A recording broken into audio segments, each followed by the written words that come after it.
Chapter 463, Illusion Array, 2. Tianqin quickly passed over the boundaries between the kingdoms and finally arrived at the beautiful mountain ranges on his third day of traveling. This large mountain range was extremely vast and the peaks pierced the clouds, hiding more than half the mountain from below. This mountain range was not as ordinary as it looked. There was an abundant amount of energy from the world, about 2 to 3 times the normal amount. Even without a monster core, this was still a very decent place to cultivate. In this place, double the work could be done with half the effort. Tianqin floated 100 meters up the mountain before looking around. Sometimes, he would refer to the map in his hands as he searched for the area where the cave was. Several moments later, Tianqin let out a sigh in disappointment. Although the map indicated that the cave of the Saint Ruler was in this mountain range, it was not all that detailed and did not accurately pinpoint where the cave was. Tianqin looked once more at the topography of the entire area and focused on it in his mind. Putting away the map, he began to use the wind element to envelop his body, allowing him to fly into the air. At the same time, he began to spread his presence out. It covered a diameter of 15 kilometers in an attempt to scour the entire range for any hints or clues to the secret cave. Quickly, Tianqin arrived in the depths of the mountain range when all of a sudden his eyes noticed something strange. Up ahead, there were hundreds of wooden houses scattered about in a single ring and a 50-meter-tall tower stood in the middle. On top of the tower, 3 bold words were written on it, Pure Heart Pavilion. Within the mountain ranges, there is still a hidden sect. Tianqin was extremely curious and began to fly toward the buildings. Just as Tianqin drew close to the Pure Heart Pavilion, an elderly voice could be heard through the air. A guest is approaching from far away, how delightful. Disciples, let us welcome him. As soon as he spoke, the doors to the houses began to open as men wearing all sorts of clothes began to walk out. Both men and women, of varying age with smiles adorning their faces and a spirited aura surrounding them, appeared. At the same time, a white-robed elder came flying from the tower. The elder had a long braided hairstyle and held the air of a sage to him as if he was one who had achieved the status of an immortal. Tianqin floated 500 meters away from the entire crowd with a suspicious look on his face as if he was trying to figure out what they would do next. His presence had already spread throughout the Pure Heart Pavilion sect grounds, and from his presence, he could clearly sense their strengths without fail. There weren't many people to the sect, about 60 people total. Aside from the long-haired elder, there was still another Heaven Saint Master gathered within the crowd. Half of the 60 people were at the Earth Saint Master realm while the remaining half were at the Great Saint Master level and under. Traveler, if you are inclined, please come sit at our Pure Heart Pavilion for a while. The floating Heaven Saint Master had a smile on his face as he spoke. Laughing, Tianqin spoke, we are complete strangers. Sire has neither idea if I am a well-doer or an evil-doer. Yet, I am invited in on our very first meeting. Does Sire truly trust this one that much? The elder laughed in return before using his hand to stroke his beard. Pure Heart Pavilion, Pure Heart Pavilion. As the name implies, we are of pure heart with few desires. As such, our Pure Heart Pavilion is penniless and we do not covet wealth like those other sections. We desire no items, and since we disciples cultivate in hiding, we have no enemies. Friend, you think too much. Hearing this, Tianqin had a suspicious expression on his face.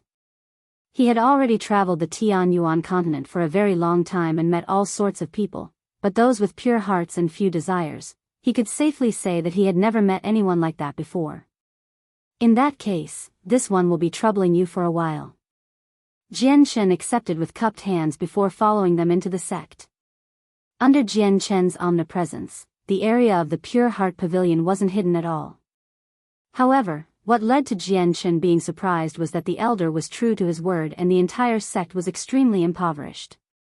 As an example, none of the disciples could be seen wearing a space belt or ring or even anything similar.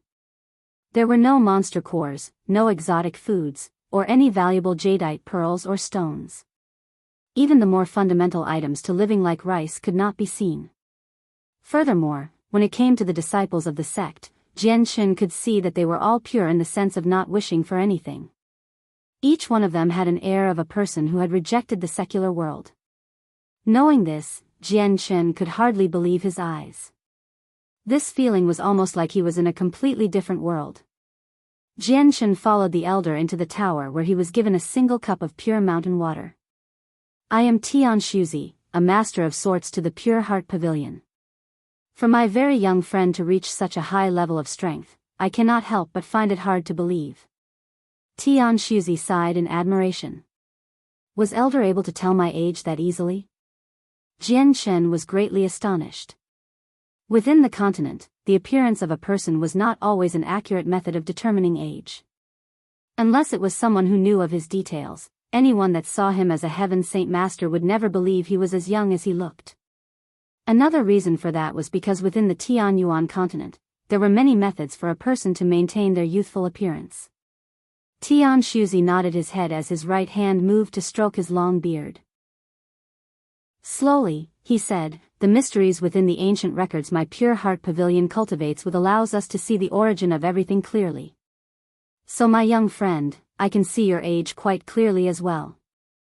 You are no older than 25 years old. At his statement, Tianqin truly felt astonished. Seeing how Tianqi's stare had a slight change to them, Tianqin sighed in admiration. It seems that your sect truly practices an extremely mysterious record.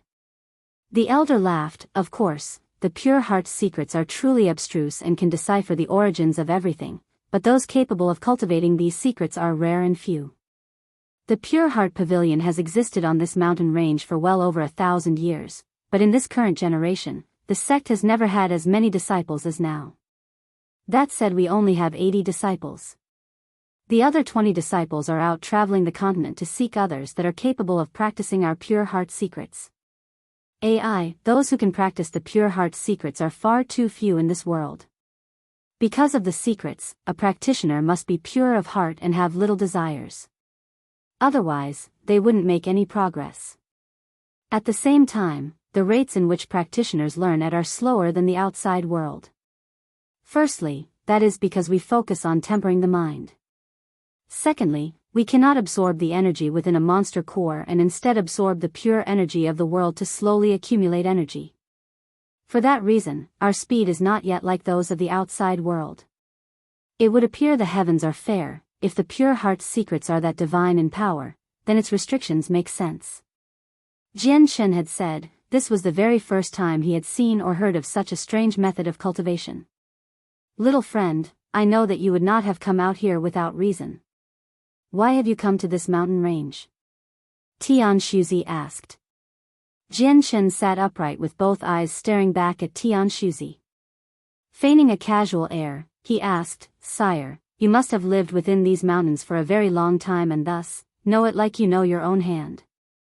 Would Sire know of any strange areas within these mountains? Tianqin gave a beaming smile at Tianqin. The strange area you are talking about, it must be that Saint Ruler's cave, yes? Tianqin's eyes lit up as he cupped his hands and smiled. Sire has an amazing prophetic ability to be able to speak so accurately. Not at all, this elder has no such ability. It is only that the cave of the Saint Ruler is the only area in this mountain range with any mystery to it. Tianqin spoke. The predecessor living in that cave was extremely mysterious. Using the profound mysteries of the world, he was able to control the world so that an illusion would safeguard the location of his cave and allow the Saint Ruler to escape detection. In fact, the illusion array he put up was far too strong for even him to break. 100 years ago, this old man went to the cave to pay my respects to the predecessor, but his body had long since withered away to becoming a skeleton. Sire has entered the cave of the Saint Ruler? Tianqin was startled before growing serious. He wanted that Saint Ruler's skeleton. This old man cultivates a method that can see the origin of everything. While the illusion array that predecessor put up is strong, it has no effect on me. With just a small amount of effort, I would be able to enter. But the items inside, I have never touched. The Pure Heart's secrets doesn't allow me to be tempted by such things. So the wonders and treasures that lay in there may as well be sands and stone to me. Tianqin let out a sigh in relief. Would it be possible for Sire to tell me where that cave would be? About 50 kilometers south from here, the cave lies at the bottom of a great valley. Tianqin did not hide any details from Jianchen and told him the exact coordinates. Many thanks for the information, sire. Jianchen spoke gratefully. That won't be necessary. Even if this old man didn't tell you, you would be able to find the cave after a small amount of effort. However, the cave is protected by an extremely strong illusion array. Only saint rulers would be able to enter it. Tianqin informed him. This one will remember that. Sire, this one still has some matters to take care of. I will be taking my leave first. Now that Jianchen knew the location of the saint ruler's cave, he had lost his patience to stay here and quickly bid farewell to Tianqin. Tianqin watched Jianchen fly away from his window, and when Jianchen fully disappeared, he whispered to himself, what a truly outstanding genius. If he was able to become a heaven saint master at such a young age, then he is truly one of the strongest individuals on the continent. At the very least, he'll be the second coming of Mo Tianqin. Perhaps I should report this to the master of the sect. If he is able to bring him close, then the pressure from the guardian clans will lessen by a large amount. The pressure from the beast god continent wouldn't be as stifling either. Chapter 464, Illusion Array, 3. Traveling in accordance to the directions given to him by Tianqin of the Pure Heart Pavilion, Jianchen finally arrived at a great valley with a deep bottom. Jianchen slowly descended toward the bottom of the valley. Tianqin had said that the cave would be at the bottom of the valley with its exact position hidden in a way that would be hard to detect. Quickly, Jianchen arrived at the bottom of the valley. There was a giant pool that exuded a chilling frost that permeated his entire body and bones like daggers. Jianchen looked around the dark place he was in. The visibility here was quite poor, but it was not significant enough to hamper Jianchen, who could still see around himself. But the valley was so expansive that even his eyes could not see the entirety of the area it covered. Even more so, a chilling frost covered the area, making finding a foothold extremely difficult. This is already the deepest part of the valley. Where might the saint ruler's cave be? Jianchen muttered to himself. When it came to the cave, he only knew the name, everything else was unknown to him. Even what the cave looked like was a mystery to him. Combined with the fact that it was hidden, finding the cave would be an extremely difficult challenge.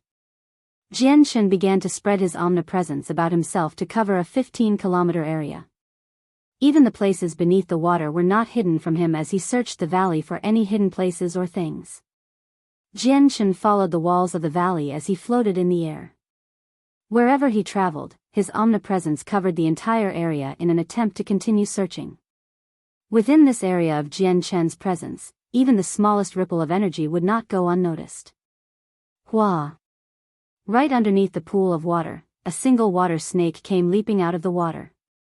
Opening its jaws, the water snake came flying at Jianchen in an attempt to bite him at a lightning-fast speed. Jianchen's eyebrows knit together. He had noticed the water snake before, but for the sake of searching for the saint ruler's cave, he had ignored it. Thus, he was now annoyed by the snake's interruption. A frosty glow appeared in Jianchen's eyes as he clutched at the sky.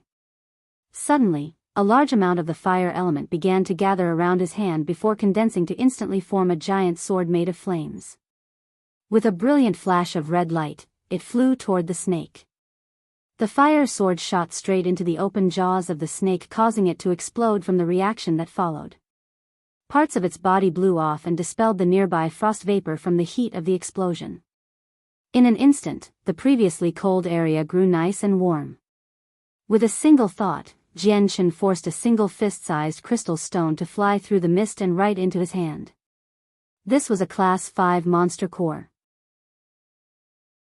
Although it was not as important to him as before, it was still worth a considerable amount. Jianchen continued to trek through the valley while growing closer and closer to the pool of water until he was just a mere 20 meters above it. The distance was so small that the mist that was rising up from it began to dampen Jianchen's previously dry clothing. Although the valley was extremely vast, Jianchen had only taken 2 hours to search the entire valley. What disappointed him was the fact that he had not yet discovered the cave of the Saint Ruler. Jianchen hovered in midair with a contemplative look. Suddenly, he looked to the water beneath him. Could it be underwater? At that thought, he immediately plunged into the water. Just as Jian Chen's body approached the water, the surface of the water suddenly split apart in two. Without a sound, it formed a giant crack.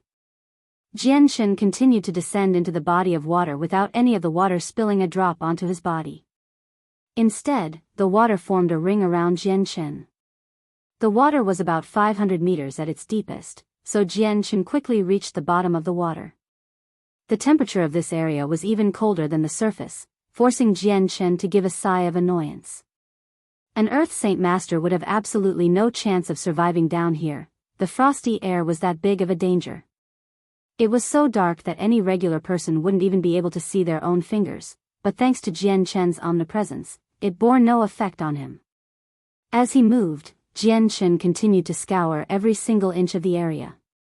Although Jian Chen had already used his omnipresence to search the area above and below the water, the areas at the bottom-most parts of the water were incredibly strange.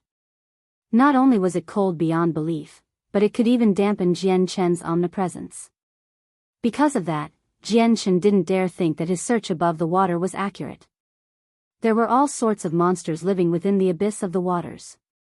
However, even the strongest of these creatures was only class 5 at the most, therefore, they posed no threat to Jian Chen.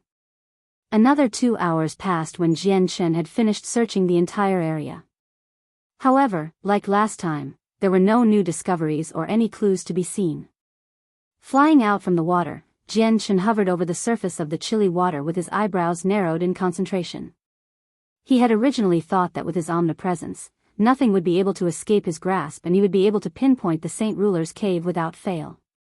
But now that he had searched the entire place, Jian Chen had finally realized that the level of concealment the cave had was far stronger than he initially thought. Tianqin said that the cave would be at the bottom of the valley. But why is it that after I've searched the entire place, I cannot find it? Jian Chen muttered in heavy concentration. Perhaps Tianqin lied to me and the cave isn't located here. Perhaps this isn't the right valley he spoke of, meaning I am in the wrong place? All of a sudden, Jian Chen shot high into the air like an arrow, and floated overhead the valley. When he circled around the general area, he could not find a second valley. After some time, Jian Chen returned to his original position after looking 10 kilometers in the general area. There was only one valley. Returning to the bottom of the valley, Jian Chen looked at the chilly water deep in thought. The Saint Ruler's cave was truly too hidden for him to find. Now, Jian Chen was beginning to doubt whether or not if the cave was truly here. Master, Ziying knows where the cave you wish to find is. Suddenly, a single voice popped in Jian Chen's mind. The sword spirit Ziying had noticed the vexation Jian Chen was in and offered to help.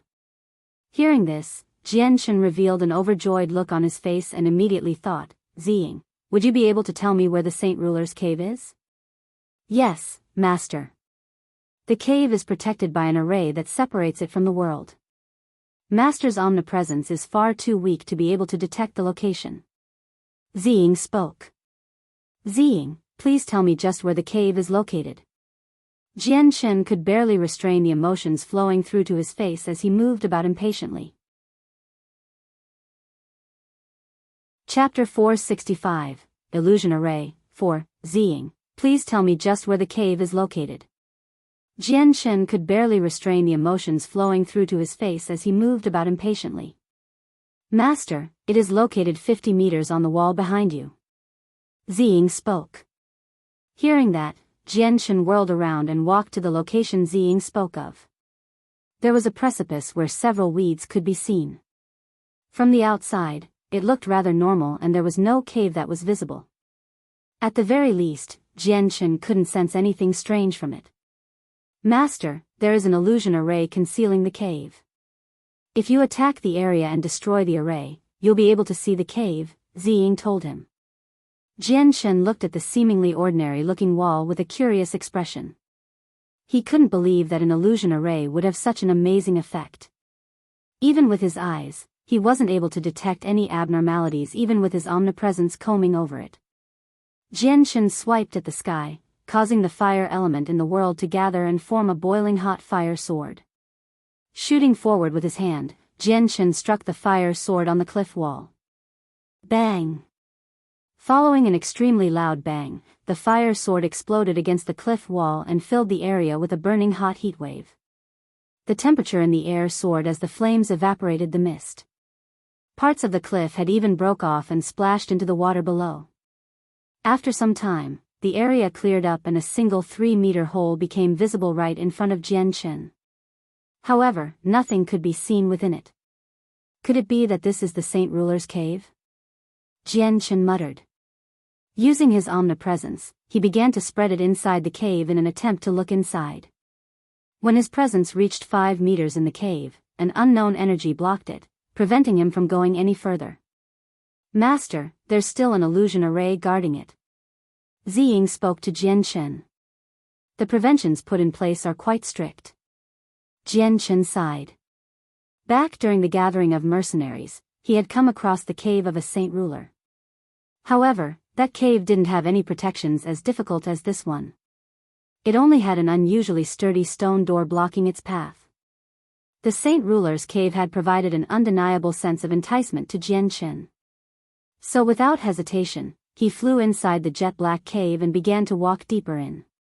Quickly, Tianqin arrived at the illusion array that had blocked his omnipresence. Clutching his hand, the fire sword materialized in his hand once more.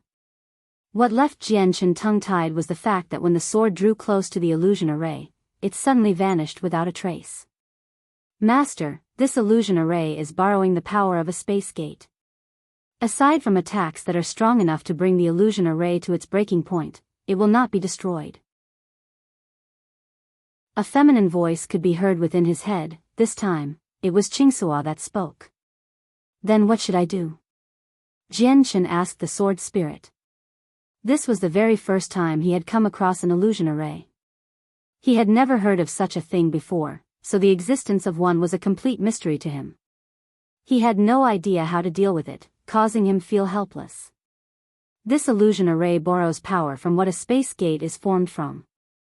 With the assistance of the world's power, the area within fluctuates and changes at will. It is also able to produce an endless amount of illusions to puzzle the eyes. But it cannot attack. So, unless one comes across a saint ruler, this illusion array will cause anyone that enters it to be completely isolated from the world. Qinhuang spoke. Tianqin hesitated for a moment before asking, Qinhuang, then do you have a method for dealing with this illusion array? Master, although Ziying and Qinhuang have used up most of our energy to break the illusion array, we can still see through it. As long as Master follows what we say, we will be able to pass through the illusion array. Qinhuang almost looked proud as she replied. That's fine. I will listen to your instructions. Since things had gotten to such a stage, Tianqin placed all his hopes on the 2 sword spirits. Master, first walk into the illusion array. Qinhuang started Tianqin off. Tianqin felt completely at ease with Ziying and Qinhuang and had no qualms of harm befalling him. So without hesitation, he walked into the illusion array that would be able to isolate him and his omnipresence. As soon as he stepped across, it was as if he had crossed worlds. Tianqin felt the scenery around him begin to distort as he discovered that he was now standing in a desert. The sun was beating down on him heavily with its harsh rays and the fine sand beneath him had started to bake his feet. It was as if he was standing on a burning red piece of metal. Master, this is all an illusion. The person behind this illusion had to rely on the power of the world to create it. Know that it's not real. Continue to walk forward slowly. Qinhuang explained. Obeying her words, Tianqin took a single step forward. Another step. Then, a 3rd step. Finally, on his 4th step, the sands beneath his feet began to swirl around before forming a vortex that threatened to devour him whole. Quicksand. Tianqin started. He subconsciously thought about using the energy of the world to force his way out before Qinhuang and Ziying suddenly cried out to him. Master, don't fight it. Otherwise, you'll be transported to the outside by the power of the space gate. Ziying and Qinhuang spoke at the same time. Hearing this, Tianqin gave up any idea of resisting and allowed for the sand to submerge his body. It was pitch black underneath to the point where even Tianqin couldn't tell east from west. He was better off with his eyes closed, since he wasn't able to distinguish anything. When he tried to use his omnipresence, he came to the realization that it was being forcibly suppressed, meaning he couldn't use it. Not too long after, Tianqin felt himself finally stop descending through the ground. At the same time, his body was being pressed by something heavy. From this feeling, Tianqin truly felt as if it were sand that was crushing him. "Master, take a step to your left or right." Tianqin closed his eyes and turned himself at an angle before walking one step forward. This single step seemed as if it had taken him thousands of kilometers to a completely different place. Even with his eyes closed, Tianqin could clearly feel a stinging light radiating from the sky and the fragrant smell of flowers wafting through the air. Opening his eyes, Tianqin realized he was now in a spectacular garden that was almost impossible to describe with words. It was almost like a paradise with all sorts of sweet-smelling things and a pool not too far away. The water in the lake was clear, and many fish could be seen swimming in it. "Master, walk forward." Tianqin began to walk forward before finally stopping by the side of the lake. "Master, this is all fake. The things you are seeing are not real. There is no water in front of you. Continue to move forward." What a magical illusion array, it seems completely real. Tianqin sighed as he admired the illusion array's effects.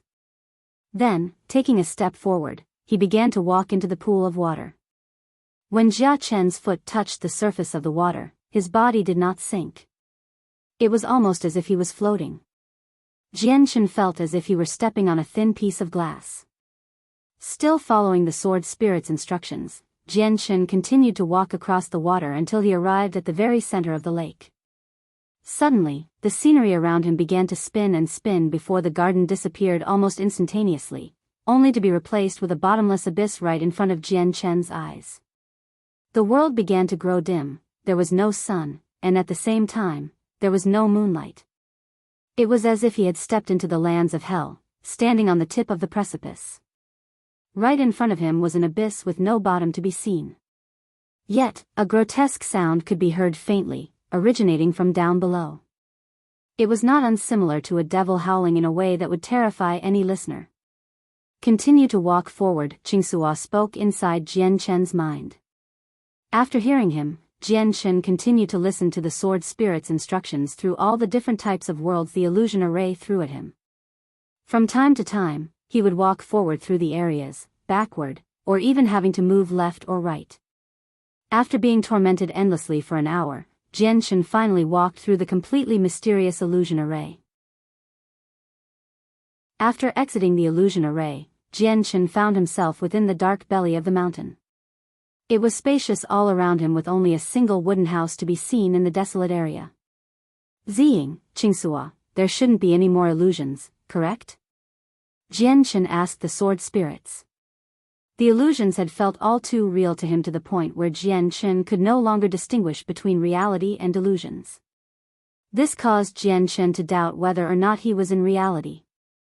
"Master, we've exited from the illusion array. Whatever you see in front of you is real." Ziying spoke. Ziying's reply caused Tianqin to relax and immediately revealed a smile on his face.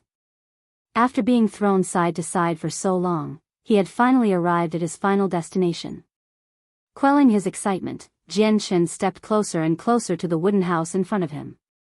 Just as Tianqin exited from the illusion array, in the valley overhead, 5 bright lights could be seen flying toward the valley at an extremely fast speed.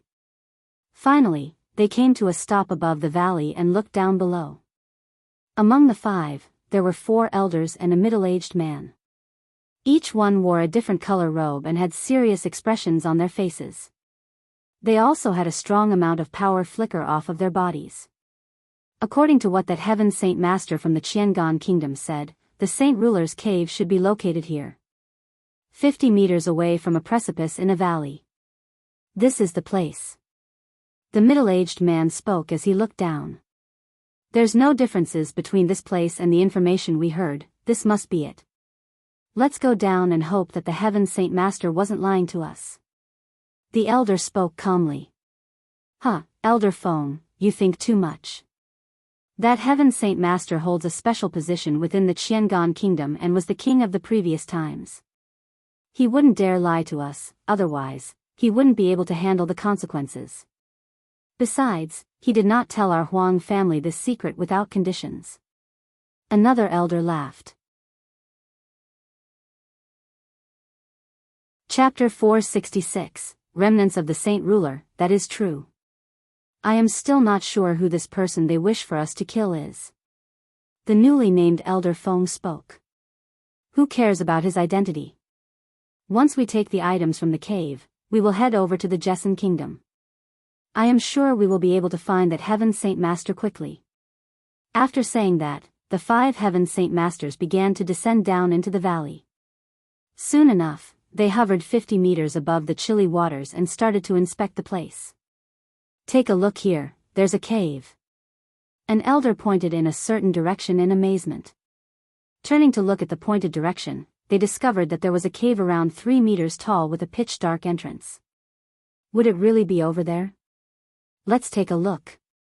The 5 men simultaneously began to fly over to the entrance of the cave, arriving in the blink of an eye. Their surroundings were emitting a fierce energy that dragged them through the air.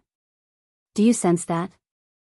The space here has a faint trace of the fire element. An elder stated with a frown. Seeing the others agree with him, an elder whose body radiated with the fire element spoke as well. That's correct, the fire element is indeed floating around this area. While it is quite faint, I can still sense it clearly. I suspect there was another person here not too long ago. The scratches around the cave entrance are fresh as well. Someone has indeed beaten us to this place first. There aren't many that know of this cave. If we're going off of what the Changyang Kingdom's expert said, then there is a powerful illusion array concealing the cave. If we didn't know the definite position, we would have never been able to discover the secret of the area. Unfortunately, just several days ago, the cave of the Saint Ruler was revealed to the individual from the Jesson Kingdom. It appears that the one who beat us here is undoubtedly that same person. When you say it that way, I agree with you. Now that that person is here, we won't need to waste any energy traveling to the Jesson Kingdom. We can just kill him here and accomplish the condition the Changyang Kingdom expert had stipulated onto us. Very well then. Instead of entering the cave, the 5 continued to float where they were and began to chat. Since that man is already inside, we just have to wait outside. This way, we won't waste any energy dealing with the illusion array inside. If he is defeated by the array, then he'll be sent outside. If he overpowers the array, he'll still come back here eventually, giving us the chance to kill him. We can take the remnants of the Saint Ruler from him, it would save us all some energy. Within the hollowed-out belly of the mountain was the cave of the Saint Ruler. It was quite dim and the air was damp with only several dozen night pearls serving as faint light sources within the dark area. There weren't any trees or grass in the cave, and aside from the illusion array and the wooden house, there was absolutely nothing else. From this, it could be inferred that the owner of the cave did not care for the environment and instead, only cared for the sake of his own cultivation. Tianqin walked to the wooden house and began to look over it. The entire house was a dark color and felt as solid as tempered iron. Furthermore, he could sense that there was a considerable amount of energy flowing within the house. This energy clearly belonged to the existence that had lived within it for almost an eternity. At the very least, this house had stood for 1,000 years through the corrosion of time, yet still remained in good condition. Tianqin looked at the wooden house with confused eyes before gradually growing serious. After all, this was where a Saint Ruler expert had lived. Although Tianqin was a Heaven Saint Master in strength, a Saint Ruler would still bring an unbelievable amount of pressure onto him. A Heaven Saint Master understood the energy of the world, that was the reason why they were so different from an Earth Saint Master. A Saint Ruler had already understood the mysteries of the world and could borrow their assistance of the world's power to create illusions that were hard to distinguish. Their strengths were such that they were many times greater than a Heaven Saint Master's. The difference between a Heaven Saint Master and a Saint Ruler was even larger than that of an Earth Saint Master and a Heaven Saint Master. The two ranks were worlds apart and could not be discussed together. Standing right outside the dark house, Tianqin let out a sigh. Calming his heart of any emotions, he brought both his hands onto the ice-cold door and slowly pushed it open with all his strength. With a creaking sound, the doors began to open. The scenery inside appeared before Jian Chen's eyes. The very first thing that was visible to Jian Chen was a bed fashioned from iron along with a wooden table and a chair. From this, it could be seen that aside from the master of the house, there were no other guests. Inside the wooden house was a large abundance of energy that never seemed to fade. However, without entering the house, the existence of this massive energy would not be found. Perhaps it was because of this energy's existence that the inside of the house was extremely clean, as if someone swept it every day. Jian Chen walked into the wooden house and scanned around. It was rather ordinary looking. Its simplicity was not like that of a normal person's home. Aside from the table, chair, and bed, there was nothing else there. This house didn't have just one room. The place Jian Chen was blankly standing in right now was only the living room. In one of the corners, there was a single doorway that connected deeper into the house. Gingerly, Jian Chen walked inside the house. But the moment he pushed open the door, a surge of energy diffused outwards, the pressure making Jian Chen's body grow heavier as if he was carrying a large and heavy stone on his back. Under the tremendous pressure of this weight, Jian Chen felt as if he was a small sailboat in the ocean, insignificant and unable to defend himself. Jian Chen looked forward only to see a crystalline skeleton sitting in a cross-legged position on the bed. The energy from this saint ruler was many times stronger than the amount of energy he had felt back in the gathering of the mercenaries. The mere aftermath of the first layer of released energy made Jian Chen feel an extremely great pressure. One wouldn't think that this was the cause of a skeleton. It seems that he had not yet reached the 9th layer when he was alive. Jian Chen muttered. In his heart, he was excited. Although it was only a skeleton, the energy within it was no weaker than a ruler armament. That to him was already a major profit since the skeleton would be able to be processed for chaotic force through the sword spirits. This way, he would be able to use the chaotic force one day. Carefully walking up to the skeleton, which was still radiating pressure, Jian Chen slowly placed the skeleton into his space ring. After the Saint Ruler skeleton had disappeared, the remaining pressure that was weighing down on him instantly disappeared without a trace. After successfully obtaining the Saint Ruler skeleton, Jian Chen's heart couldn't help but beat rapidly in extreme excitement. No matter if it was the Saint Ruler skeleton or ruler armament, it was still a priceless, rarely seen treasure on the Tianqin continent.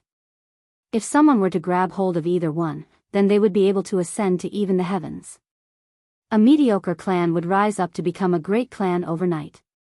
As for ruler armaments, they were viewed and kept as treasures passed down the clan members. Thus, it could be inferred that a ruler armament was no weaker than a saint ruler skeleton. It had a high value as a treasure. After all, something like this could only be left behind by a saint ruler who had died. Afterward, Jian Chen discovered a silver space ring besides the empty spot where the skeleton used to be. The space ring didn't contain many things, most of them were hoarded items. But after rifling through it, Jian Chen found a single ancient scroll. The scroll was 2 meters in length and was yellow with age. However, it was still in perfect condition without any damage. Written on the scroll weighs plenty of words the size of tadpoles with just as many diagrams. Breathless, Jian Chen began to study the inner contents of the scroll with a face that revealed his excitement completely. This was a heaven-tier battle skill, a middle heaven-tier battle skill at that. Heaven Splitter. It used a strange method to circulate the saint force from within, compressing it.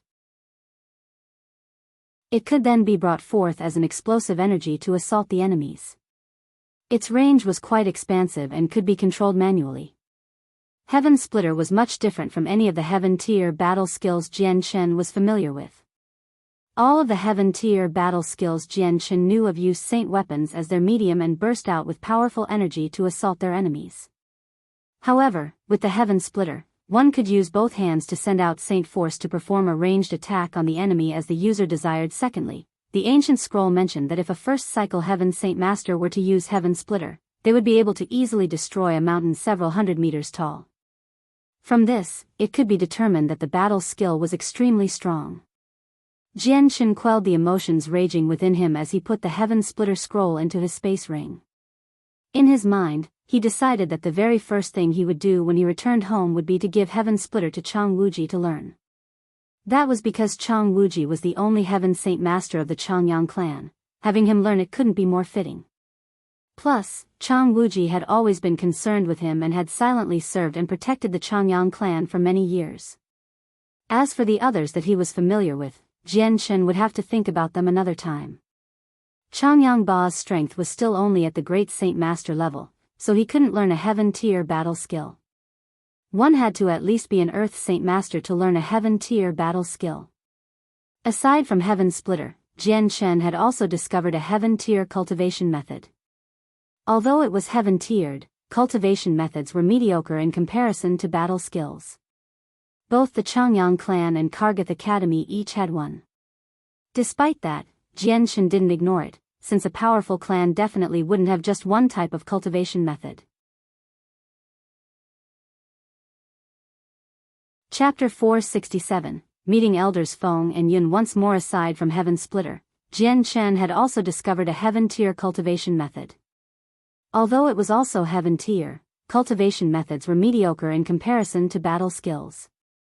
Both the Changyang clan and Kargath Academy each had one. Despite that, Jian hadn't ignored the cultivation method, since a powerful clan wouldn't have just one type of cultivation method. People could only learn a single cultivation method, but when it came to the power of a clan, it was best to have more than one to choose from. After all, not every cultivation method was suitable for everyone. There weren't many valuable things in the space ring left behind by the Saint Ruler. Not a single monster core or coin could be seen. They were probably left behind in the Tianqin kingdom. Aside from the Heaven-tier battle skill and cultivation method, there wasn't any other item that interested Jian. After he finished looking through the contents of the space ring, Jian searched the entire house once more. But in the end, he didn't find anything out of the ordinary.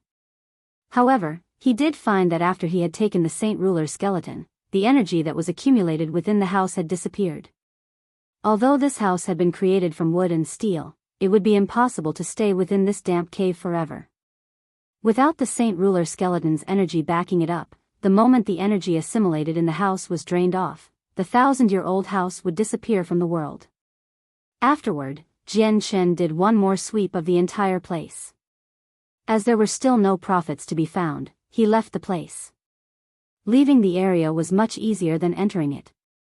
The very moment he stepped into the illusion array, he felt the space within tremble before he was directly sent to the 3-meter in diameter, pitch-black passageway. Jian took a deep breath before walking outside with a faint smile. In his heart, he thought, as expected, the Tianqin kingdom didn't lie to me. There was truly a fully intact Saint Ruler's cave.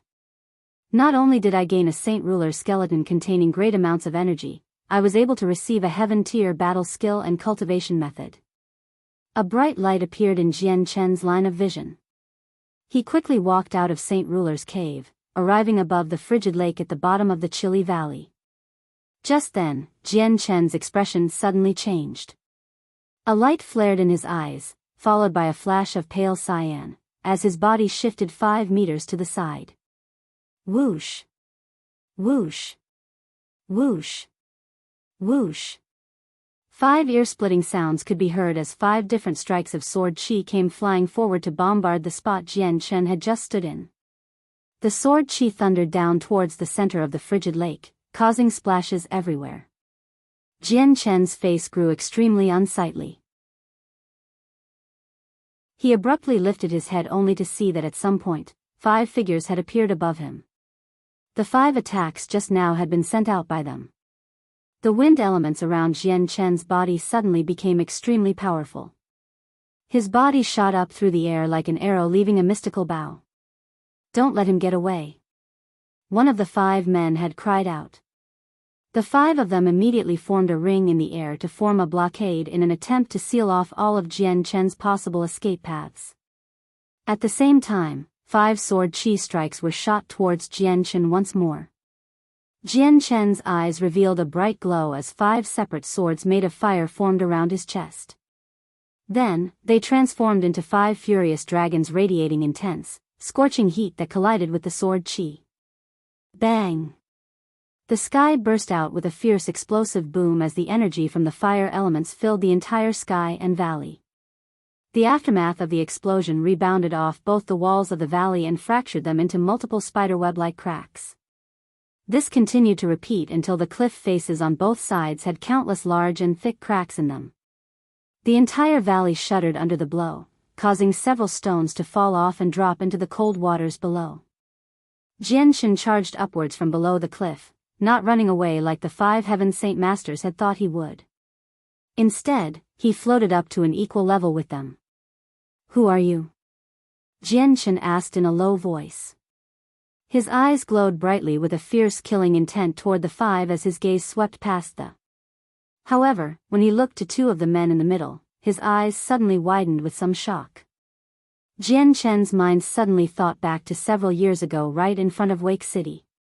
He had been washing himself carelessly when he had come across Huang. Afterward, he had fought with the 2 strong individuals Huang had called Uncle Feng and Uncle Yun. Weren't these 2 men right in front of him the same men from long ago? Despite the time that had passed since then, Tianqin could still recognize them. "It's you. So it's you." The moment when Tianqin had recognized the two elders recognized him as well. With their eyes largening in surprise, shock began to register across their faces. The other 3 men took notice of the shock on their faces. One of them quickly asked, "Elder Feng, Elder Yun, do you 2 know him?" Neither of the elders seemed to have heard the question and continued to look at Tianqin. With a quavering voice, one spoke, You stepped into the realm of the Heaven Saint Masters." At that moment, both of the elders' hearts were storming with emotions. When it came to Tianqin, they were no stranger to him and had a deep impression of him. Because of their negligence in Wake City, a mere great saint had been able to steal a glance at their Huang bathing.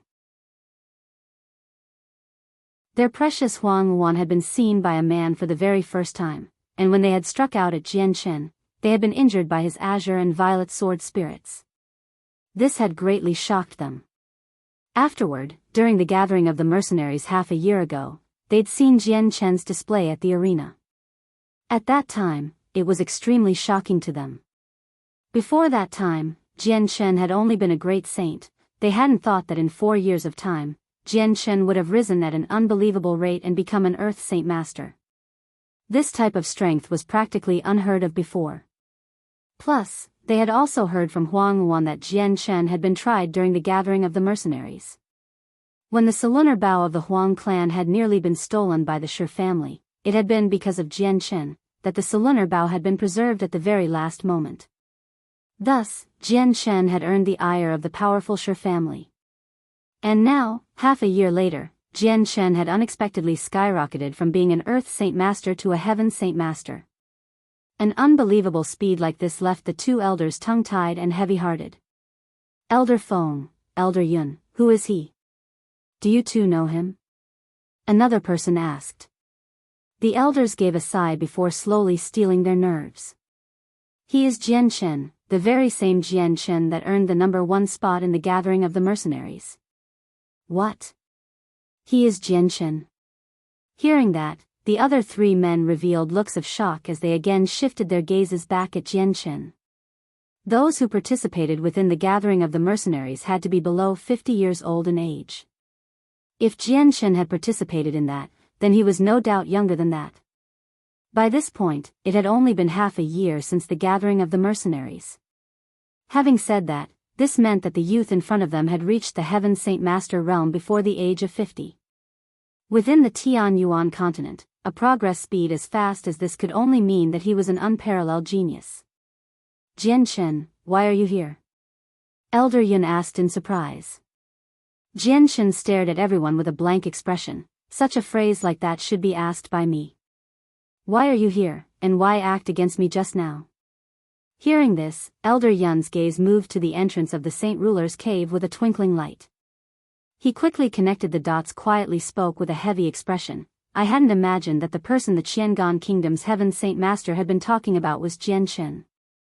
Although the elder had spoken in a soft voice, Tianqin had heard it clearly. His eyes began to blaze with a fearsome glare as he asked, Did Xianyin tell you the location of the Saint Ruler's cave?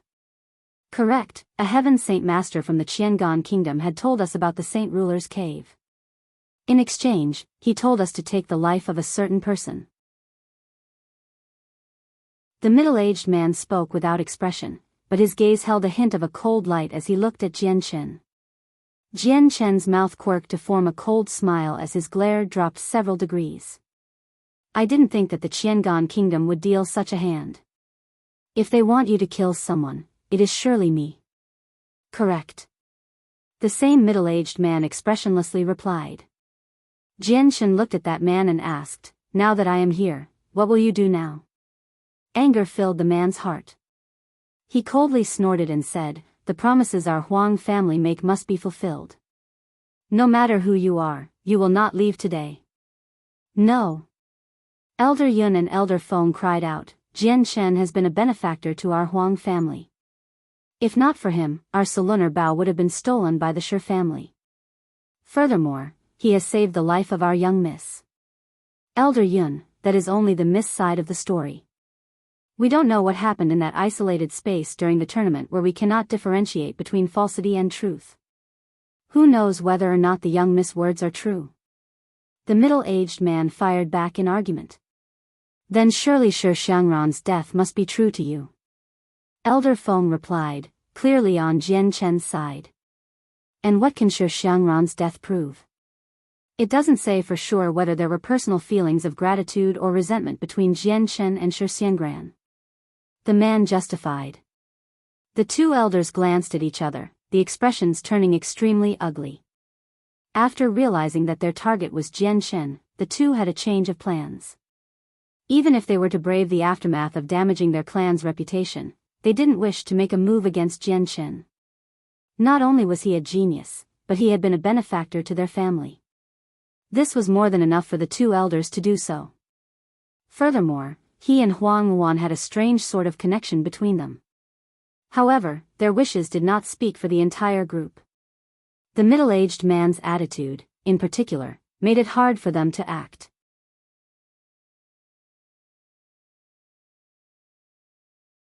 Chapter 468, Retreat of the Huang family. At that moment, one of the other elders observing the situation spoke. Jian Chen, when you entered the Saint Ruler's cave, did you take any of the items in there? Correct, I've taken the items within. Jian Chen didn't hesitate to speak without any complaint. Although he was against 5 Heaven Saint Masters, he wasn't afraid. Then there's nothing else worth talking about. Everyone, let us kill him for the sake of our mission. The reputation of our Huang family cannot be harmed by something like this. Otherwise, if our patriarch finds fault, who will take the blame? One of the men spoke. At the mention of their patriarch, the other 4 men showed startled looks on their faces. They must be afraid of him. Absolutely not. Jian Chen is a friend to our Huang family.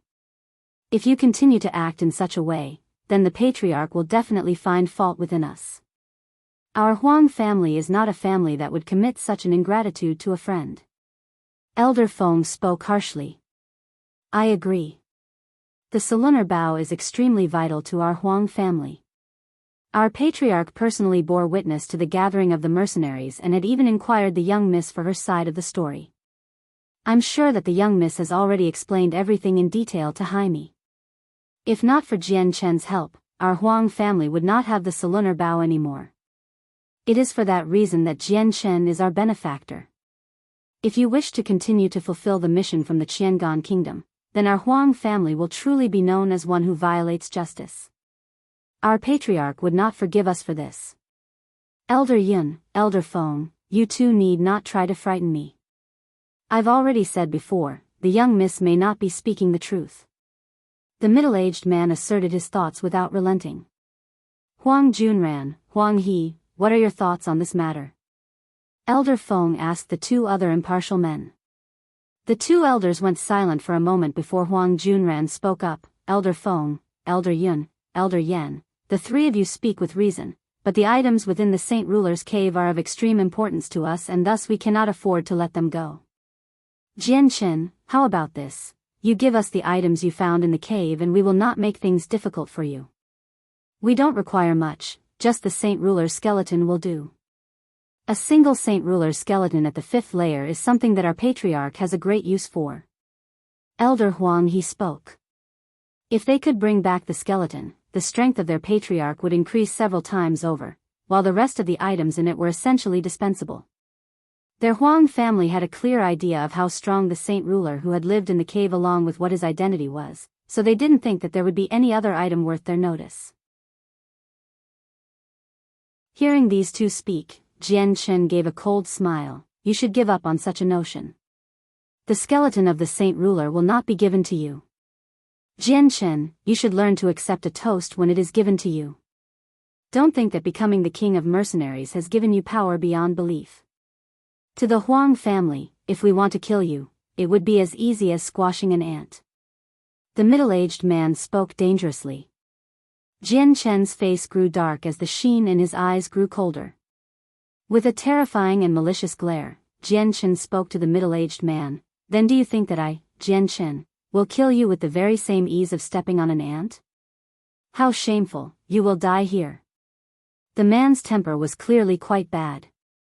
He became infuriated by Tianqin's stinging remarks.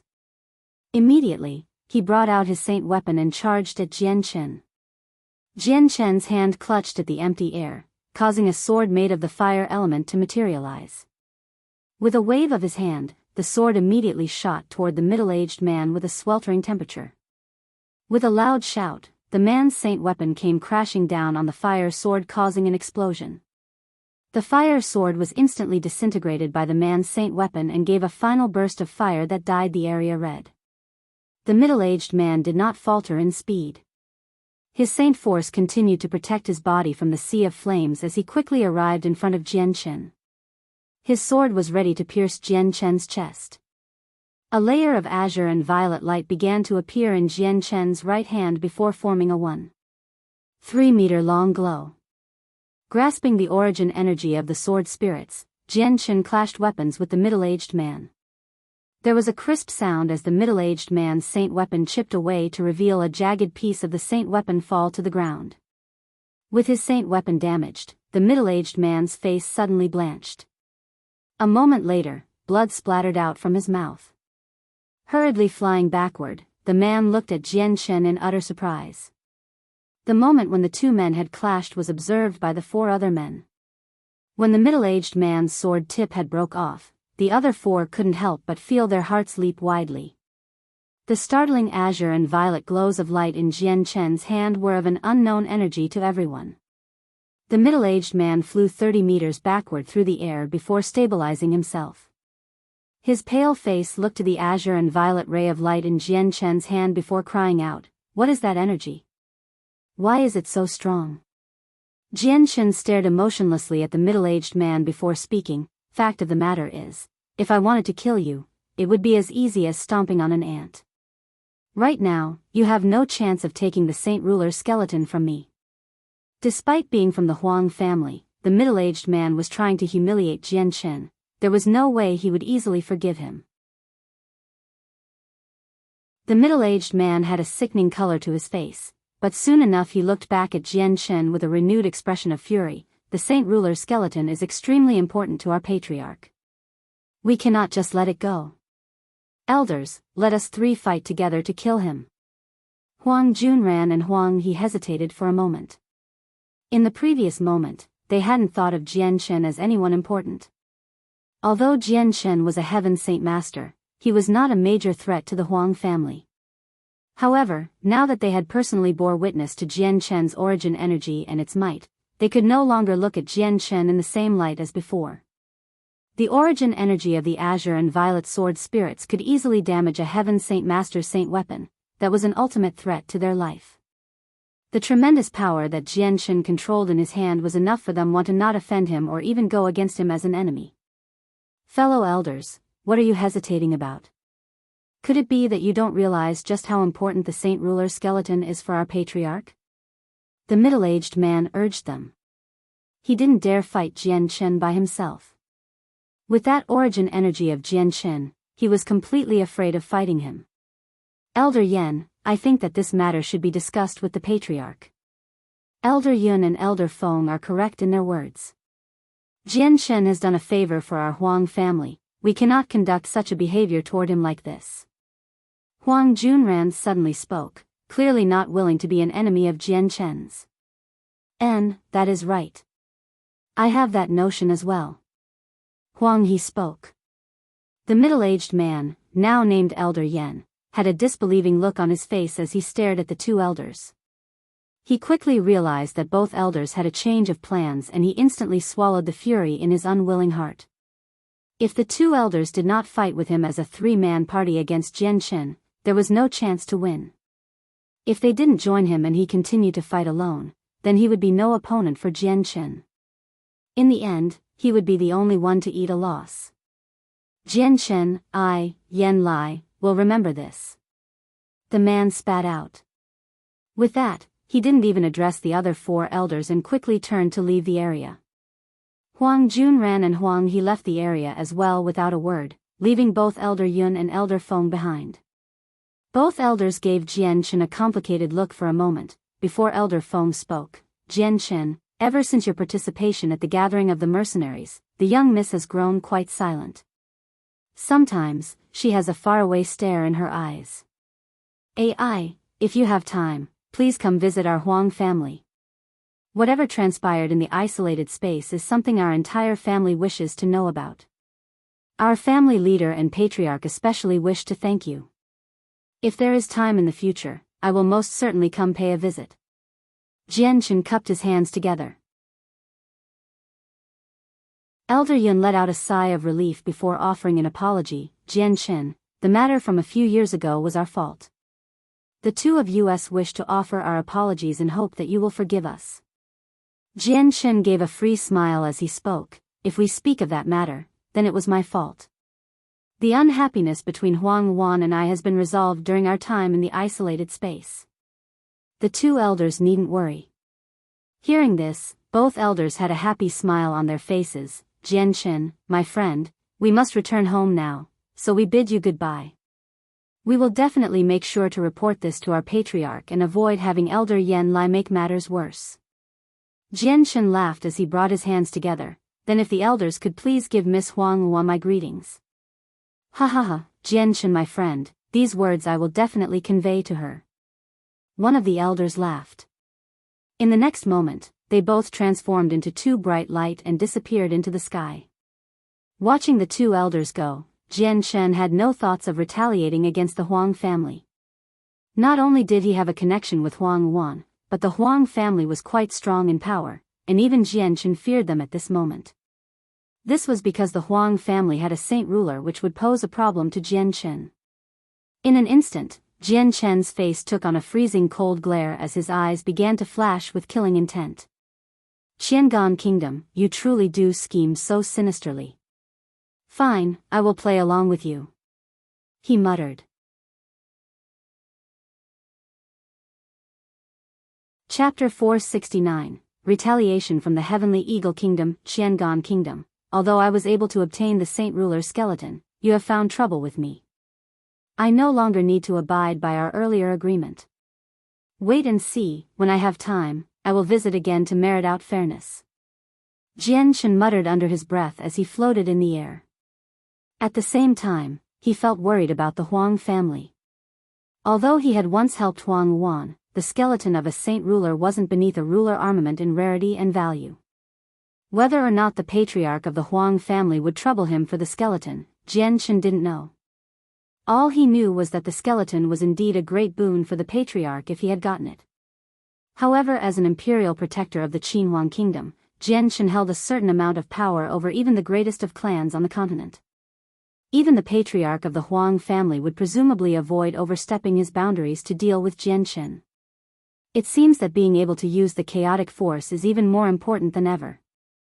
This way, I will have a weapon to use against those of the Saint Ruler level. Jian Shen muttered in resolute determination. After he returned, he would refine the energy within the Saint Ruler's skeleton straight away. Transforming into a jet of azure and violet light, Jian Shen flew off in the direction of the Jessan kingdom before ultimately disappearing into the horizon. At the same time in the Heavenly Eagle Kingdom, a single squadron had entered the imperial palace. All the guards had knelt on both sides as a polite gesture of welcoming. After several days of traveling, the second prince and the prime minister had finally returned to the imperial palace of the Heavenly Eagle Kingdom. The very moment they had entered the palace, the travel-weary second prince and prime minister instantly dismounted from their horses and walked straight for the halls to report to the king. Notified of their arrival to the large halls for a discussion within the palace, the king had sat in his throne. On both sides, 20 armored experts stood without moving, looking more like statues than humans. Each one of them was stony-faced, but their eyes emitted a sharp contrast. The second prince and prime minister walked into the palace. When they saw the king sitting high above upon his throne, they immediately knelt down in subservience. Your servant pays his respect to his majesty. Your child pays his respects to his majesty. Taking the teacup offered to him by the nearby maid, the king smiled. Let's skip the formalities. My son, Prime Minister, has our proposal with the Jesson Kingdom gone smoothly? Father, the Jesson Kingdom is far too insolent. Not only do they see themselves as higher than everyone else, but they do not even see our Heavenly Eagle Kingdom as above them.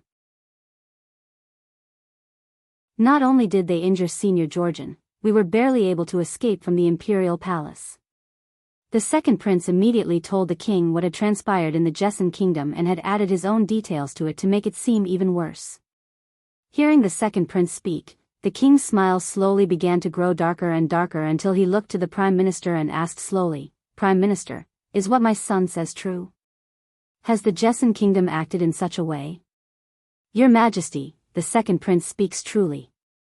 The Jesson Kingdom has without a doubt placed our Heavenly Eagle Kingdom beneath them.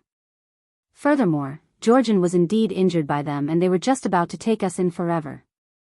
The prime minister spoke respectfully. What bullies they are. The king roared angrily as his hands slapped the armrest of his throne. Men. Call for Senior Georgian. Yes. A guard immediately ran off. Quickly, the pale-faced Georgian came running into the hall and knelt before the king. Are you fine, Georgian? The king asked in concern. When it came to Heaven's Saint Masters, he had to make sure to treat them well. Georgian nodded his head. Given some time, I will heal. With that, the king listened to Georgian give his explanation. Although there were slight deviations to what the second prince and prime minister said, the main points were still the same. It was these main points that caused the king of the Heavenly Eagle Kingdom to take on a nasty expression. You there, bring 1,000-year ginseng from my personal collection. The king commanded to one of the palace maids. Yes, your majesty. The maid obeyed before leaving. Senior Georgian, not too long ago, I received 1,000-year-old ginseng. I present this to you in hopes of a speedy recovery. As for the matter with the Jesson Kingdom, this king will make sure justice is made. When the Jesson Kingdom was mentioned, the king's eyes flashed dangerously. Georgian smiled, thank you your majesty for your concern. However, the one called Changyang of the Jesson Kingdom must be treated with care. He is not only a genius among geniuses, but he wields an incredibly powerful energy that can damage the saint weapons of even a Heaven Saint Master. It was because of this power that I was injured. Then there is even more reason to kill him. Otherwise, our Heavenly Eagle Kingdom will have a powerful threat in the future. The king spoke.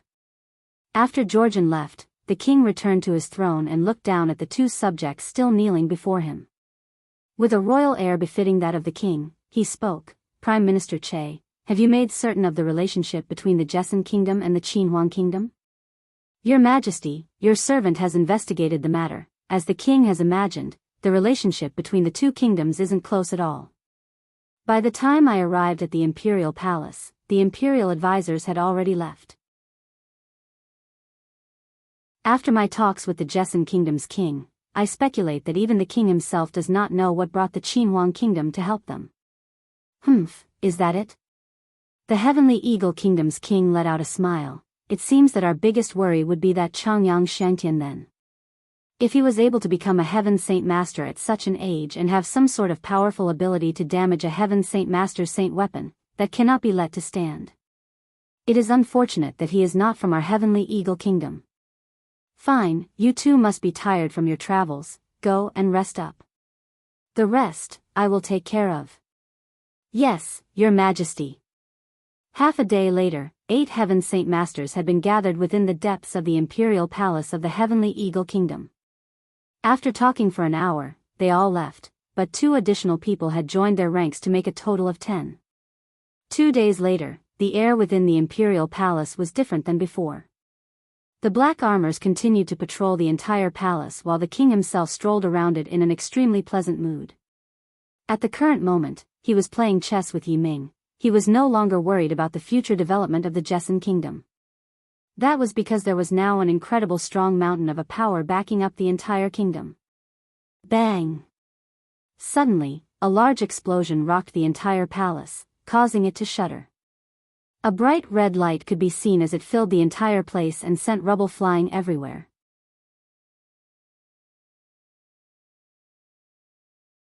Chapter 470, Calamity at the Palace. While playing chess within the garden with Yiming, the king was startled to hear an explosive sound ring out.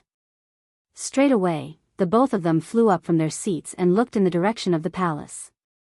What has happened? The king asked with narrowed eyebrows. When he saw the fiery light flash over the sky, he instantly realized something bad had happened. Yiming stared in that direction with confusion for a moment before a change of expression washed over his face. Not good, there's a mishap going on. With that, Yiming's body instantaneously disappeared as he flew toward the palace at high speeds. Right at the location of the palace gates, the previously grand-looking palace walls had crumbled to mere rubble that lay strewn across the ground. About 20 bloody soldiers could be seen unconscious around the rubble, but whether they were alive or not remained to be seen. The azure-colored marble that paved the ground had burned remains from the fierce fire that had flashed over it, making the entire place as hot as the inside of a steamer basket. Above the broken city walls, 10 men wearing different colored clothing could be seen floating 20 meters in the sky. Each one of them were Heaven Saint Masters and observed the sight below them with an icy stare. The commotion in the area caused all of the guards within the palace to come running along with the experts to this part. But whenever someone arrived and saw the 10 experts floating up above them, each one of them grew extremely pale in the face. God damn, those are Heaven Saint Masters. Sound the alarm, the enemies are here. An Earth Saint Master cried out an order with quivering lips. 10 Saint Masters was a number that the Jessan kingdom would find hard to repel. Dong! Dong! Dong! Dong! The sounds of several battle drums could be heard soon enough, with their sounds reverberating through the air and throughout the palace. This alarm was the highest level alarm that hadn't been heard for more than a few dozen years. In the case that it was rung, it meant that the palace was in immediate danger of an extremely large threat. It was an alarm that forced everyone to put down whatever they were doing and defend the palace against the enemy. The alarm caused every single soldier and any other expert not yet there to be startled into disbelief. Quickly, they gathered themselves up and immediately headed for the palace gates to see what had happened. A single large source of energy could be felt from within the palace as the water attributed Yiming came flying forward. In an instant, he came to a stop right in front of the palace gates. Staring hard at the 10 Heaven Saint Masters, his concentration was focused solely on them and not on the broken rubble beneath him. Who are you? Yiming asked. Among the 10, a single rich-dressed elder laughed coldly. We are from the Heavenly Eagle Kingdom. Bring out the princess of the Jessan Kingdom as well as the one called Changyang right away. It would be best if you don't force us to look for them ourselves, otherwise, the consequences for your kingdom would be far too dire to accept. The Heavenly Eagle Kingdom? So you dare to behave so atrociously toward our Jessan Kingdom? You really take us to be a kingdom that is easily bullied. Yiming growled with an extremely serious expression. With there only being a single Heaven Saint Master at the Imperial Palace and the other people strewn about without power, there was no way for the Jessan Kingdom to call on enough strength in such a short amount of time to withstand the 10 Heaven Saint Masters from the Heavenly Eagle Kingdom. You speak correctly. There has been nothing of any importance that our kingdom found to fear from your kingdom. Another red-wearing middle-aged man spoke with a look of disdain. Yiming gave a snort. As a single person, he was not afraid of the 10 in front of him. Heavenly Eagle Kingdom, if you don't wish to bring trouble upon your own head, you would do best to retreat. If not, then the Qinhuang Kingdom will not let this matter slide. Do you not understand the connection our two kingdoms have with each other? Pa, you bluff. Don't even bother trying to convince us that your Jessan Kingdom and the Qinhuang Kingdom have some sort of secret connection. We aren't 3-year-old children, we cannot be fooled that easily. An elder laughed. They had heard from the king of the Heavenly Eagle Kingdom that there was no connection or friendship between the two kingdoms, so they weren't afraid of the power that the Qinhuang Kingdom held. Hurry up and call out the king and his daughter. Otherwise, your Jessan Kingdom's palace will be razed to the ground this very day. A suntanned elder spoke dangerously with eyes that seemed as if they could shoot lightning. By now, the imperial palace had already gathered 1,000 of the finest black armor soldiers. However, when they saw the 10 Heaven Saint Masters from the Heavenly Eagle Kingdom, they were stunned. A Heaven Saint Master was an entity that stood at the very top of the world. They weren't enemies that any one of the black armors could contend against. Despite having over 1,000 black armors, they were completely powerless in the face of these Heaven Saint Masters. By now, the king had finally appeared with several of the strongest black armors from the garden. Upon seeing the 10 floating Heaven Saint Masters, the king had a look of utmost concentration. However, his forward pace hadn't stopped for a moment and continued to walk with his head held high. One of the Heavenly Eagle Kingdom noticed the king straight away and began to whisper to his comrades, "Take a look, that's the king of the Jessan Kingdom." The 10 Heaven Saint Masters from the Heavenly Eagle Kingdom began to look at the king. Then, one of them nodded, "That should be him, let this old man take him." Then, that very same person flew down to the king. "Don't think you will get away with this." Yiming roared as he moved to block the elder. Without hesitation, he brought out his saint weapon and sent a furious slash of energy toward the incoming elder. With an icy glare of his own, the elder took out his own saint weapon to block Yiming. A battle to be won is a battle that is over quickly. By lie, let us too help Elder Mo. Another elder immediately brought out his saint weapon to attack Yiming. The elder he had been talking to nodded his head and immediately entered the fray, making it a 3-on-1 battle. The strength of the 3 Heaven Saint Masters were by no means weaker than Yiming. One of the 3 had actually been a step higher than Yiming in strength. With it being 1 against 3, the pressure on Yiming was abnormally high. With 3 people focusing on him, it was very hard to dodge or even retaliate. After all, he was not on the same level of those from the Qinhuang Kingdom or Chang Wuji from the Jessan Kingdom. The 4 men continued to battle passionately. Each strike of their saint weapons led to a large amount of energy sloughing off of their weapons. It sounded like lightning striking from the 9th layer of the heavens. The large amount of energy was enough for the palace walls to be battered again and again, inflicting several serious blows to them. The imperial palace had already been thrown into disarray from all of this. With over 1,000 of the finest soldiers running amok, they seemed as if the sky above them was sending down a disaster. "Your Highness, please get away from here."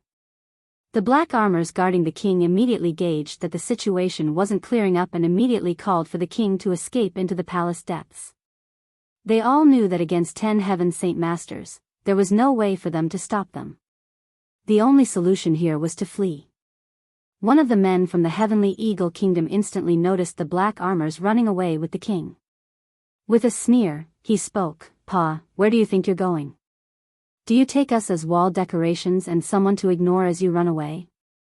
As he spoke, a strong amount of earth-attributed saint force wrapped around his body and trailed behind him as he sped toward the king. One of the black armors grew startled and cried out, "They're chasing us. Take His Majesty and escape from here, I'll hold them off." "Yes, Captain." "Take care of yourself, Captain." Several black armors called out with serious faces. Their forward movement toward the palace hadn't stopped for a moment as they continued to escort the king with haste toward the imperial palace through a hidden passageway. The captain of the black armors brought out a brilliantly silver machete and swung it toward the incoming Heaven Saint Master with a large shout. By Clan First Sword Form, Sky Opener. The silver machete instantaneously transformed into a dark green color which then exploded out from the machete's blade with a brilliant resplendent light that filled the sky. The entire world was dyed with a dark green color that shot toward the Heaven Saint Master with blinding speed. At the same time, a heaven-oppressing amount of pressure suddenly filled the entire area. The glow from the machete had locked onto the Heaven Saint Master with a fierce light. To the Heaven Saint Master, the entire area seemed as if it was locking him into a quagmire that made just moving a difficult matter. This is a Heaven-tier battle skill. The Heaven Saint Master that was chasing after the king cried out in shock. He had briefly been unable to believe just what had transpired. No matter what he thought of, there was no way he ever would have thought that an Earth Saint Master of the Jesson Kingdom would have a priceless Heaven-tier battle skill. What? The captain has a Heaven-tier battle skill? Those black armors that had been escorting the king paused for a moment. Their eyes opened wide in shock as they turned to look at their captain in disbelief as well. Up in midair, the news of a Heaven-tier battle skill had caught the interest of the remaining 6 Heaven Saint Masters in the sky above. Each one gave a startled cry as they looked to the black armor's captain that had been using the Heaven-tier battle skill to fight. Their eyes held a coveting look that did nothing to hide their desire on wishing to learn the Heaven-tier battle skill that the black armor's captain was using. Even the 3 Heaven Saint Masters fighting against Yiming were tempted by the Heaven-tier battle skill. The 3 let out a loud cry while simultaneously landing a single serious blow on Yiming. As he let out a mouthful of blood and fell back down to the ground, the 3 men instantly charged at the black armor's captain. The Heaven Saint Master that had been locked in place due to the Heaven-tier battle skill let out a cruel smile. I didn't think that a tiny Earth Saint Master would have a Heaven-tier battle skill. How unexpected this was, but with your strength, you cannot bring out the entire might of the battle skill. Even if it is a Heaven-tier battle skill, it isn't enough to pose a problem to me. Allow me to show you my Earth-tier battle skill then. The Heaven Saint Master's Saint weapon began to glow with a fierce earthen glow as he prepared to use his Earth-tier battle skill against the Heaven-tier battle skill. The 2 sides collided with a fierce explosion of wind, causing the area around the Imperial Palace to crack into several large fissures. Although the battle skill from the Bai clan was a Heaven-tier battle skill, he was an Earth Saint Master. This meant that the power of his Heaven-tier battle skill would be lessened. Unless he was a 6th cycle Earth Saint Master, using a Heaven-tier battle skill would not be effective against a Heaven Saint Master.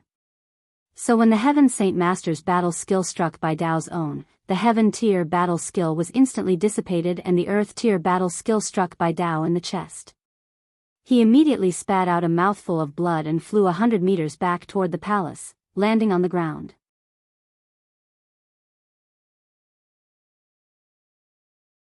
Chapter 471. The king has been captured. The Heaven Saint Masters flew toward Bai Dao, flying through the broken palace walls. Then, several of them carried out the heavily injured Bai Dao. The 10 Heaven Saint Masters stared heavily at Bai Dao with undisguised eyes of avaricious greed before one of them began to breath heavily. Hurry, take his space ring out to see if there's the Heaven-tier battle skill. The allure of such a battle skill was so much that all 10 of them had briefly forgotten about their mission. Immediately, someone impatiently searched Bai Dao's space ring before rifling through the inner contents of it. After a while, he shook his head with a disappointed look. No good, the Heaven-tier battle skill isn't in this space ring. Let me take a look. One man was unwilling to give up. After looking through the space ring for himself, he finally revealed a similar expression to the first man and spoke in disappointment. There really isn't one in here. Afterward, everyone tried their hand at searching the space ring. There was indeed no Heaven-tier battle skill. An Earth-tier battle skill couldn't even be found within it. Let's take him back with us, we can interrogate him for it later. A crane-haired elder spoke slowly. No matter what methods we use, we must obtain this battle skill, even if he has to write it out completely for us. A middle-aged man gave his input coldly. If we are able to obtain that Heaven-tier battle skill, then our strength will definitely increase by another level. A rather frail-looking person said.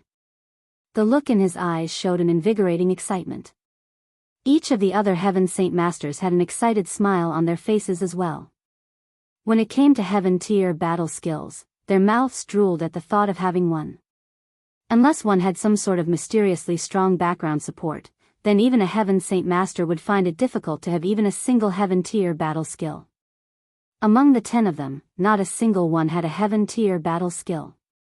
At the most, the strongest one had an advanced Earth-tier battle skill. Crap, the captain has been captured. From not too far away, one of the black armors in charge of protecting the king cried out in shock. There's no use crying about it, we must protect His Majesty. The other black armor's soldier whispered harshly to him as he escorted the king further into the palace. Biyao is Changyang Shangtian's uncle, there's no way we could allow anything to happen to him. Otherwise, just how would I be able to face him? The king struggled fiercely against his guards, but with his strength, it was useless for him to try. The black armors held on to the king and picked up their pace in a hurry. A single soldier with a black helmet covering his visage spoke in a worried voice, "Your Highness, we are up against 10 strong experts with a force we cannot hope to defend against. To go against them is to go to our deaths. We should first prioritize your life so that we can plan to rescue the captain in the future." AI. The king sighed with a downtrodden expression. The actions of the Heavenly Eagle Kingdom had caught the Jessan Kingdom completely unprepared. Suddenly, the black armors running in front of them came to a grinding stop as they stared at the area in front of them with a strong concentration. A single middle-aged man could be seen floating 5 meters up in the air as he sneered at them. This was one of the 10 Heaven Saint Masters of the Heavenly Eagle Kingdom. "With so many of us coming on this mission, if we were to let you escape from right under our nose, just what face would we have when we return?" The middle-aged man spoke calmly, but there was a look of disdain that could be seen in his eyes. The black armors slowly circled around the king and drew out their saint weapons. "On our lives, we will protect His Majesty." There was no dread to be seen in their eyes. Almost as if they gave no regards about their own lives, they charged at the Heaven Saint Masters. The middle-aged man's eyes hardened as he spoke, "A group of ants you are, and yet you still act so impudent." With a sudden push of his palms, an abundant amount of energy from the world exploded violently toward the black armors. Bang! Bang! Bang! After a series of loud bangs, the black armors seemed as if they were struck by gigantic rocks. Each one spat out a large mouthful of blood and flew back through the air. The black armor they wore had already begun to splinter and crack in several different areas. Losing the several bodyguards he had, the king had finally started to feel a little alone. However, his face didn't reveal any fear, instead, his eyes glared dangerously at the expert from the Heaven Saint Master. "Your Heavenly Eagle Kingdom will pay a heavy price for your actions today. Do you not know just who the captain of the black armors are? He is the uncle of the Qinhuang Kingdom's imperial protector." "What? The uncle of the imperial protector of the Qinhuang Kingdom? Ha ha ha ha." The words of the king had caused the middle-aged man to burst into laughter before looking at the king as if he was an idiot. "My dear king of the Jessan Kingdom, you are the ruler of the kingdom, but even you still speak such childish lies? Think about what identity the imperial protector of the Qinhuang Kingdom has. Would his uncle be a lowly bodyguard for a lowly king in a lowly kingdom like the Jessan Kingdom? Humph, you will regret this sooner or later." The king spoke coldly. He knew that this revelation was surprising. He didn't wish to expend any energy explaining if there would be no one to believe him. The middle-aged man slowly walked up to the king's side and put on a fake smile. "Your Majesty, we only wish to invite you as a guest for our Heavenly Eagle Kingdom. At the same time, we would like to extend this invitation to your daughter and Changyang Shangtian. You may as well call them out instead of waiting for us to do the retrieving. If we were to take a move, then that would not do well for you." Hearing this, the king's eyes flashed with an almost undetectable amount of light. Sneering, he spoke, "My daughter and Changyang Shangtian are no longer within the imperial palace. By now, they've already returned to the Changyang Manor in Lore City. If you are truly courageous, then go capture them at their manor." Humph. By now, the Jessan Kingdom had only the Changyang clan as a force that could contend against the 10 Heaven Saint Masters. Because of his knowledge, the king knew in his heart that the Changyang clan had 7 heaven saint masters watching over it at the moment. Aside from Changyang Xiangtian and Chang Wuji, whose strength were nearly incomparable, the 5 imperial advisors from the Qinhuang kingdom were fully capable of fighting 1 against 2. Right now both he and Biyao were captured. Whether or not they could escape would rely completely on the Changyang clan. The Changyang clan. The middle-aged man let out a snort and a flash of cold light appeared in his eyes. Smiling sinisterly, he said, "We were just on our way to trample the Changyang clan. That makes things convenient. Your Royal Highness, we will be leaving now then." With a single hand, the man carried the king by his clothes and immediately joined with the other 9 heaven saint masters. "My friends, I've captured the king of the Jesson kingdom." The man brought the king right in front of them and laughed. "Where is the princess and Changyang Xiangtian? Those 2 people must be brought back as well. We cannot be missing anyone," an elder said. The middle-aged man laughed. The princess and Changyang Xiangtian weren't at the palace. Right now they're at the Changyang clan. It's fortunate that that location was already one of our target locations. There's no time to lose. Let us set off for the manor straight away. However, we must be careful around that Changyang Xiangtian. I've heard Georgian say that he wields a strange and powerful energy that can damage our saint weapons. A red-robed elder spoke from behind with a suspicious expression. There's no need to worry. I don't believe that he would be able to defend himself against all of us. With so many people, he'll be too overwhelmed to do anything. Afterward, the 10 heaven saint masters brought the king and Biyao into the sky, leaving thousands of the black armors and the heavily injured Yiming to watch in agony as the group of now 12 flew away. News of the king's kidnapping spread far, and soon enough, the entire palace and city had gone into an uproar.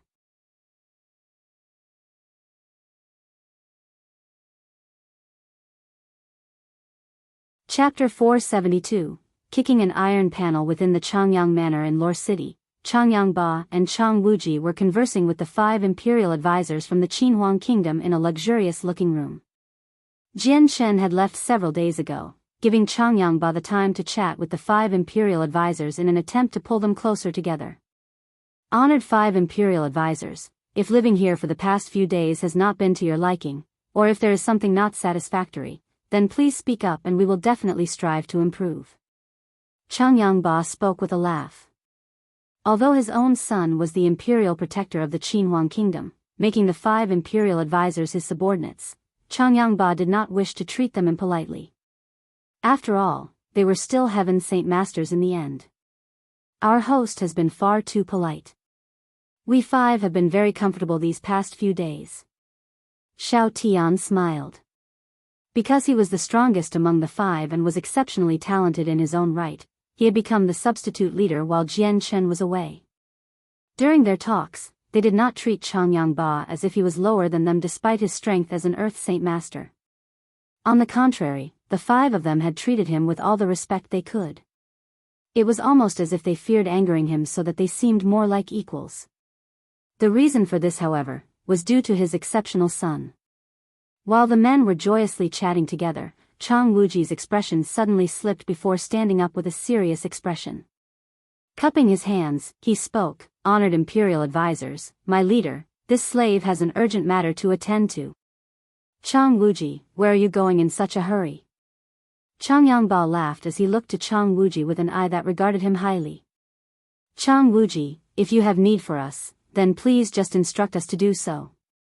Xiao Tian laughed as his own eyes secretly looked to the sky outside the room.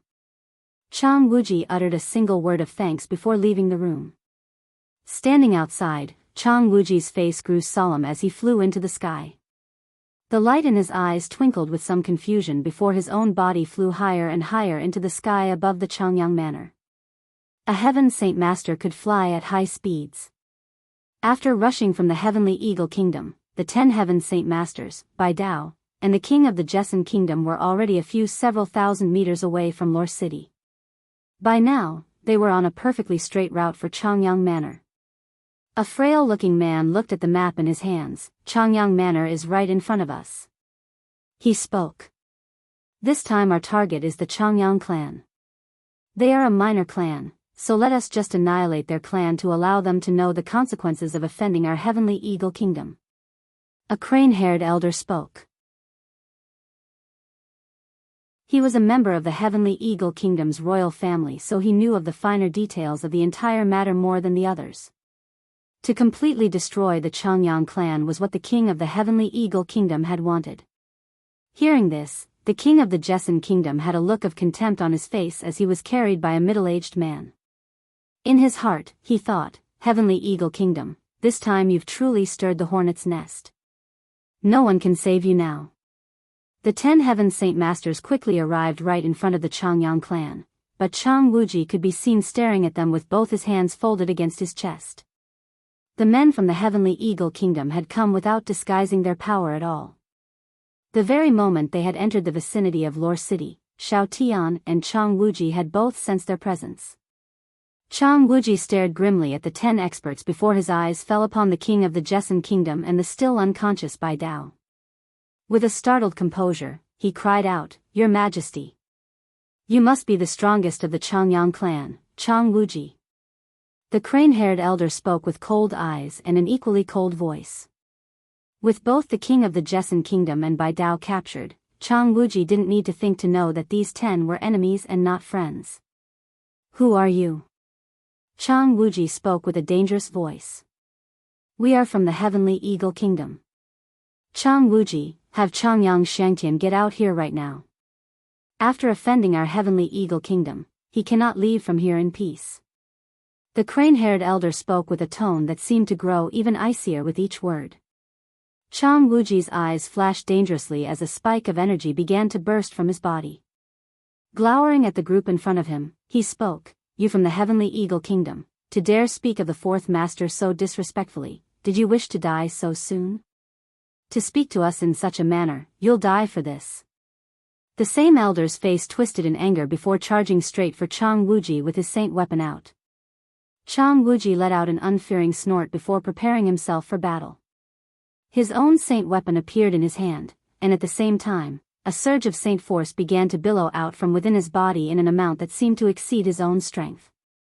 The waves of energy were so strong that they could be seen rippling through the space around them. For the sake of deterrence, Chang Wuji had immediately used the Heaven's stolen fortune to multiply his fighting strength of a 5th cycle Heaven Saint Master by 3-fold. With this, he had already exceeded the strength of a peak 6th cycle Heaven Saint Master, and if he couldn't split the heavens with a single blow, then he would surely be able to split the mountains and earth. Bang! The two saint weapons collided with a resounding crash. The elder from the Heavenly Eagle Kingdom let out a muffled sound as blood splurted from his lips before he was forced to fly away from Chang Wuji.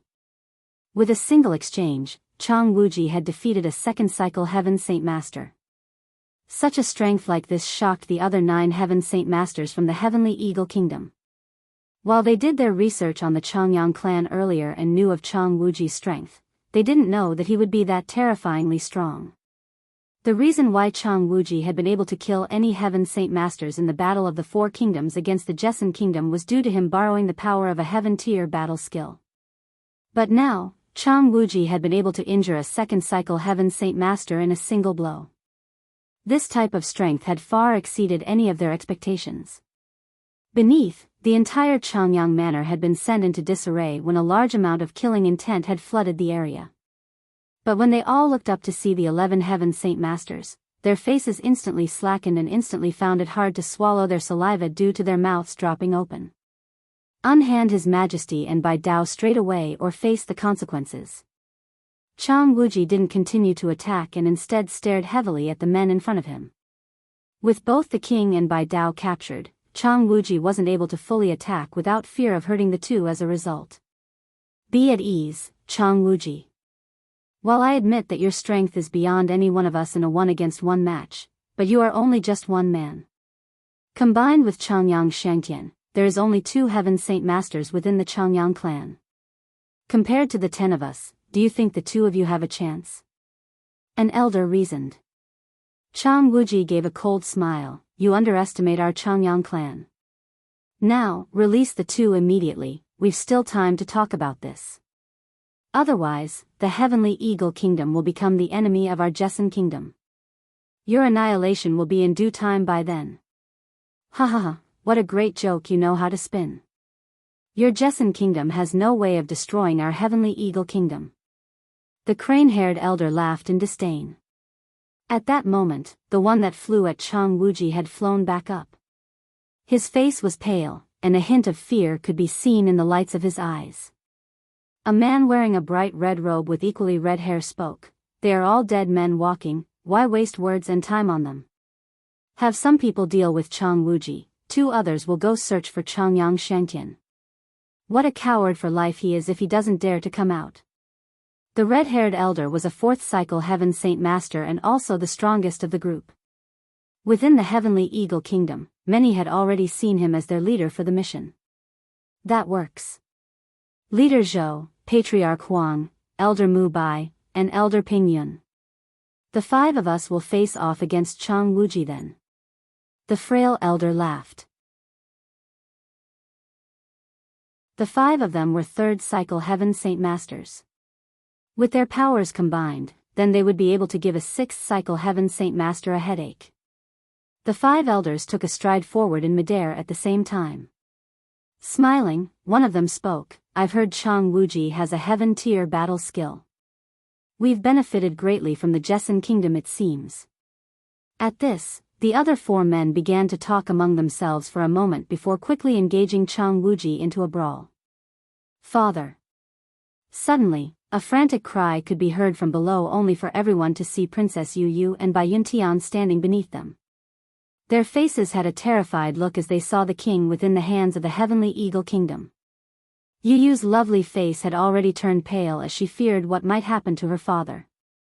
Seeing his own daughter beneath him, the king's face quavered for a moment before shouting, Where, run away. Run away now.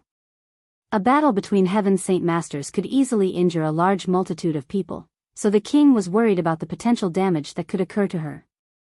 The father and daughter conversation allowed the Heavenly Eagle Kingdom to confirm that she was the princess. Straight away, 2 men flew down to the ground to capture her. She was one of the 2 capture targets. Suddenly, before they could even touch the ground, a strange development had occurred as 5 figures suddenly flew in at tremendous speeds. A boundless amount of energy could be felt radiating from their bodies with an overwhelming amount of pressure. What? The 2 Heaven Saint Masters cried out in surprise. They never would have expected that the Changyang clan would have 5 hidden Heaven Saint Masters. Furthermore, these 5 Heaven Saint Masters were no weaker than them, 3 of them were already far stronger than any of them. The 5 Heaven Saint Masters from the Qinhuang Kingdom had finally revealed themselves. The 5 imperial advisors hadn't given the 2 men from the Heavenly Eagle Kingdom any time to react. The 5 of them instantly drew close to the enemy, and together, they quickly delivered multiple blows to the 2, causing them to fly back with blood coming out from their mouths. What? The Changyang clan still has 5 Heaven Saint Masters? How is that possible, since when did the Changyang clan gain so many? Could all of the experts of the Jesson Kingdom be gathered within Changyang Manor? The entire Heavenly Eagle Kingdom was startled since this had been far beyond their expectations. None of them had thought for a single moment that the Changyang clan would have any hidden experts, especially people with the same amount of strength that these 5 Heaven Saint Masters were exuding. This led the Heavenly Eagle Kingdom to feel especially grim, since this new group seemed as if a 3rd cycle Heaven Saint Master was the weakest among their group, and even he wasn't any weaker than Chang Wuji. The Heavenly Eagle Kingdom were now all looking extremely grim. At this moment, the entire group finally thought that they had tried to kick through an iron panel.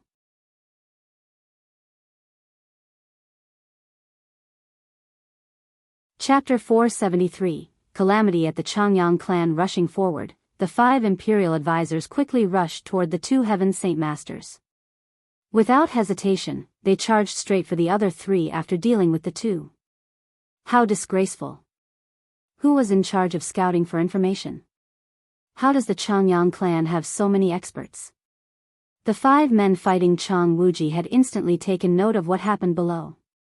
3 of them broke away from the fight to fly toward the 5 newcomers while the remaining 2 continued to fight Chang Wuji.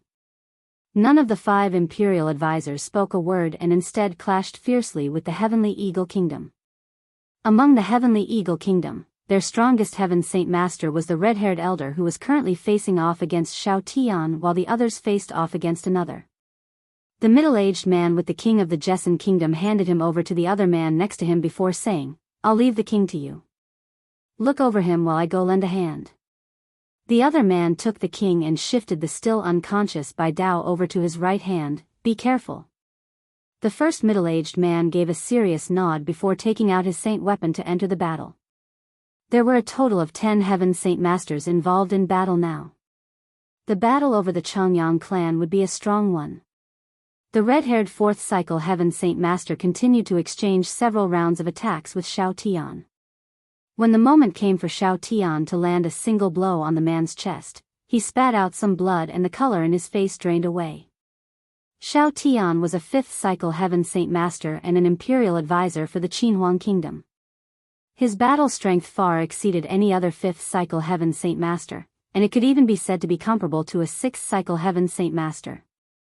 Thus, there was an extremely noticeable difference between the Heaven Saint Master from the Heavenly Eagle Kingdom and him. Upon seeing Xiao Tian's strength, the red-haired man had an extremely serious look on his face before he spoke. "The Jesson Kingdom can't possibly have an expert like you. You aren't from around this kingdom, so who are you?" Xiao Tian didn't bother to reply and instead brought his saint weapon toward the red-haired elder with a powerful stroke. In a flash, the red-haired man had no other choice but to block the strike with his own weapon. "Come help me." Stuck in such a precarious situation, the red-haired elder no longer cared for his pride and cried out for assistance. Hearing the red-haired man cry out for help, the other 2 men turned pale in the face. Their mouths still dripping with blood, they immediately joined in on the fight so that they could fight 3-on-1 against Xiao Tian. These 2 men had first been responsible for capturing the princess, but they had been immediately wounded by the appearance of the imperial advisors. After they were injured by the 5, their strengths were at best 70% of their maximum fighting capacity.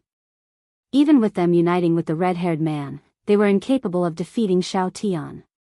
At most, they would only be able to keep up some sort of balance with difficulty.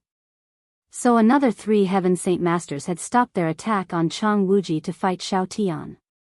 His strength wasn't that far away from Xiao Tian's, and after several exchanges, he had already begun to regain the advantage despite being set back earlier, giving the men he was fighting no time to retaliate. There were 10 Heaven Saint Masters from the Heavenly Eagle Kingdom. One of them held both the king and Biyao as prisoner while the other 9 were locked in close combat. Among those 9, Xiao Tian was fighting 3, Chang Wuji was now fighting 2, and the both of them were winning. The remaining 4 were now locked in close combat with the remaining 4 imperial advisors. Qing Xiaofan, Dongyi Junbai, Chao Kachin, and Tian Luo were 3rd and 4th cycle Heaven Saint Masters. Their strength could compare to Heaven Saint Masters a cycle ahead of them, and combined with their dominating battle strength, they were fully capable of completely suppressing the Heavenly Eagle Kingdom men. Those of the same level of strength would find it a very challenging task to defeat one another in a one-on-one battle. However, the Qinhuang Kingdom was known as one of the 8 great powers. A title that was second only to the 3 great empires on the Tianyuan continent. To become an imperial advisor, the best of the best had to be chosen. With 15 Heaven Saint Masters doing battle, the fight was a sight to behold. Each exchange and each collision created a tremendous blast with sounds that could be heard from far away. The entire Lore City by this point had ceased its actions, so every person could stare in the direction of the Changyang clan in confusion. Even the mercenaries who were eating in a nearby restaurant ran out into the streets or toward the upper levels of the restaurant in order to survey the scene or to discuss with each other. What happened? Why is there such a tremendous sound now? The sounds are coming from the Changyang clan. Is there something happening over at their manor? The sounds created from the Heaven Saint Masters battle were tremendous to the point where the entire Lore City could hear them. Despite the distance separating the clan and the city, the sounds of battle could be felt by many of the experts. Within the courtyard belonging to a mercenary group, a single robust-looking man quickly walked out from his room as he turned to the sky. What has happened for the world energy to be in such a flux? Could there be several Heaven Saint Masters fighting nearby? Within the courtyards of the other 3 clans in Lore City, several Earth Saint Master experts had already gathered and stared at the sky in astonishment. The energy of the world had been sent in such a heavy turmoil that even an Earth Saint Master could feel the vibrations. The amount of powerful energy felt in the world was enough to cause any one of them to jump in fright. The fallout that came with this current battle was far more destructive than the fallout that would happen when any regular Heaven Saint Master fought with each other. The flux of world energy is coming from the direction of the Changyang clan. Is there a war going on over there? The Changyang clan has the only Heaven Saint Masters in Lore City. What could possibly be happening over there? The men from the 3 clans began to converse with other Earth Saint Masters in an attempt to guess what was happening. Each one of them was extremely curious and immediately set out in a rush toward the Changyang clan. Even the city lord of Lore City was startled. With several Earth Saint Masters, he immediately set out on a magical beast's back toward the Changyang manor. By now, all of the Earth Saint Masters in Lore City had already guessed several Heaven Saint Masters were partaking in some sort of large battle. They had put a pause to whatever they had initially been doing to run toward the source of the sounds. No matter what was happening at the Changyang clan, a battle between Heaven Saint Masters was not something to miss. It was an opportunity for them. There was a chance that one of them would be able to comprehend the mysteries of the world wielded by one of the Heaven Saint Masters and make the breakthrough to become a Heaven Saint Master as well. The entire Changyang manor had been sent into an uproar already. With over 10 Heaven Saint Masters doing battle, everyone there felt as if they were suffering from a large headache.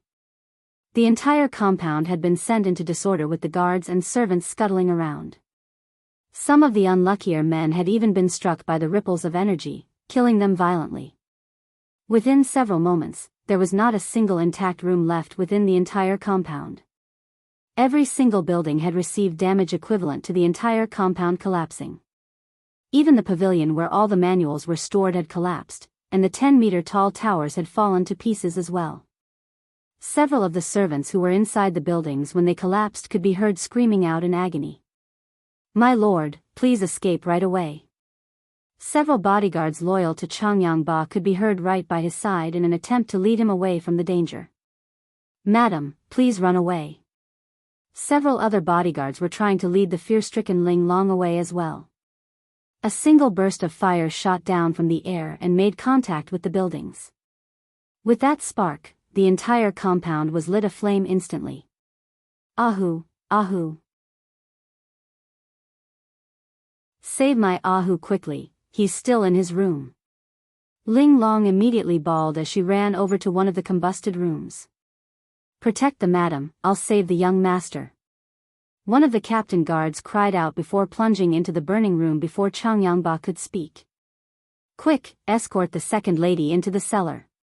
The guards then ushered the startled Yu Fengyan down toward the area with the cellars. At the same time, Bai Yuntian was escorted by her own bodyguards toward the same area. "Fourth lady, it's dangerous outside, please get into the cellar."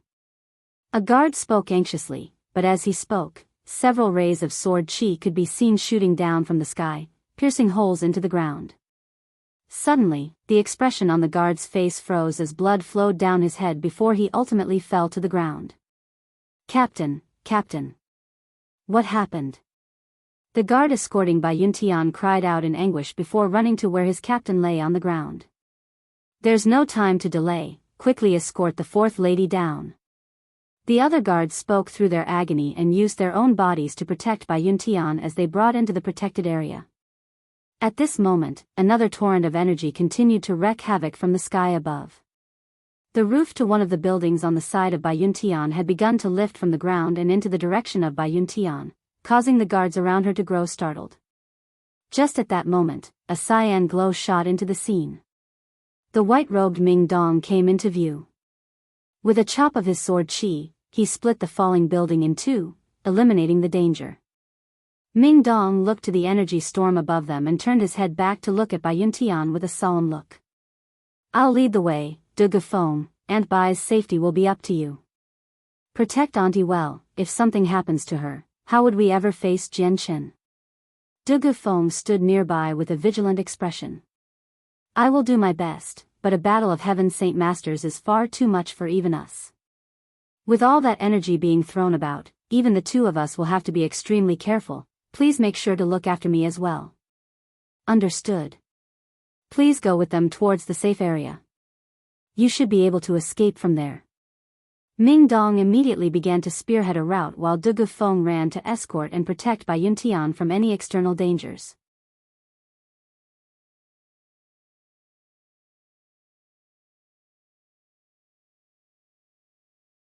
Chapter 474. Asari escape. With Ming Dong and Feng acting as two Earth Saint Master bodyguards, Bai Yuntian's safety was at its highest point. The princess was extremely safe right by her side. At that moment, another large wave of energy shot down from the sky. Soon the entire ground was filled with several holes from explosions that sent large pieces of rubble toward Ming Dong and the others. Careful! Ming Dong cried out as he ran to protect Bai Yuntian and the princess. The sword in his hand danced as he moved to bring down the stone in front of him.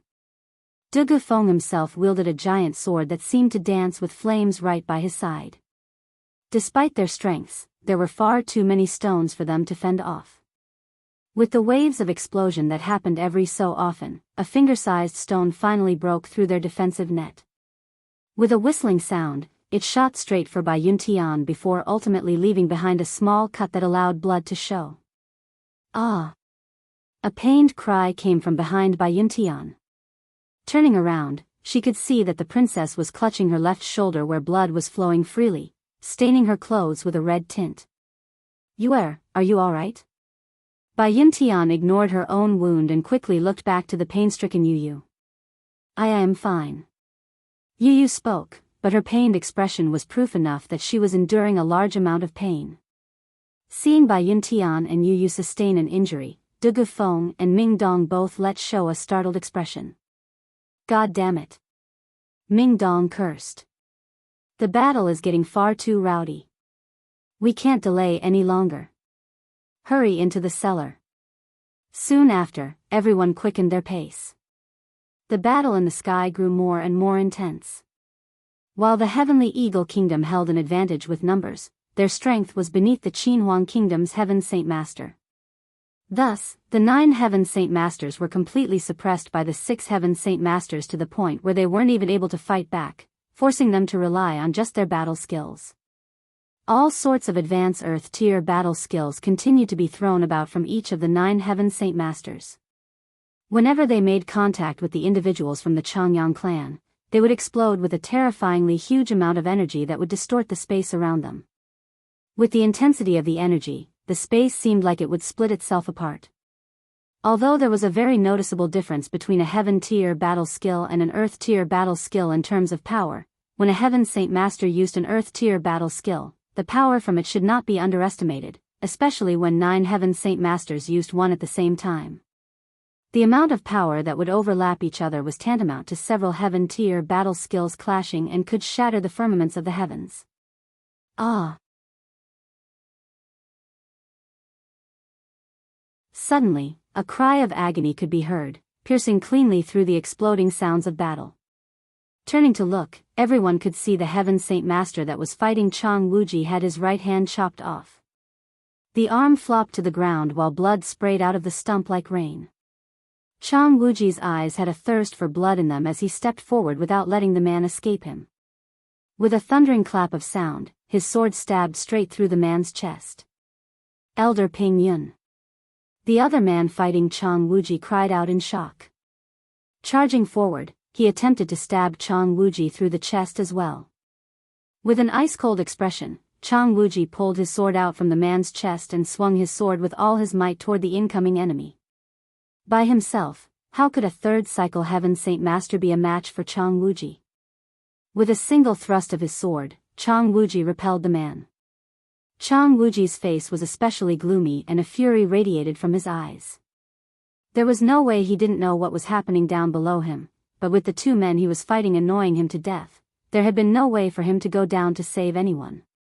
Chang Wuji's gaze locked onto the chest of the man he had stabbed.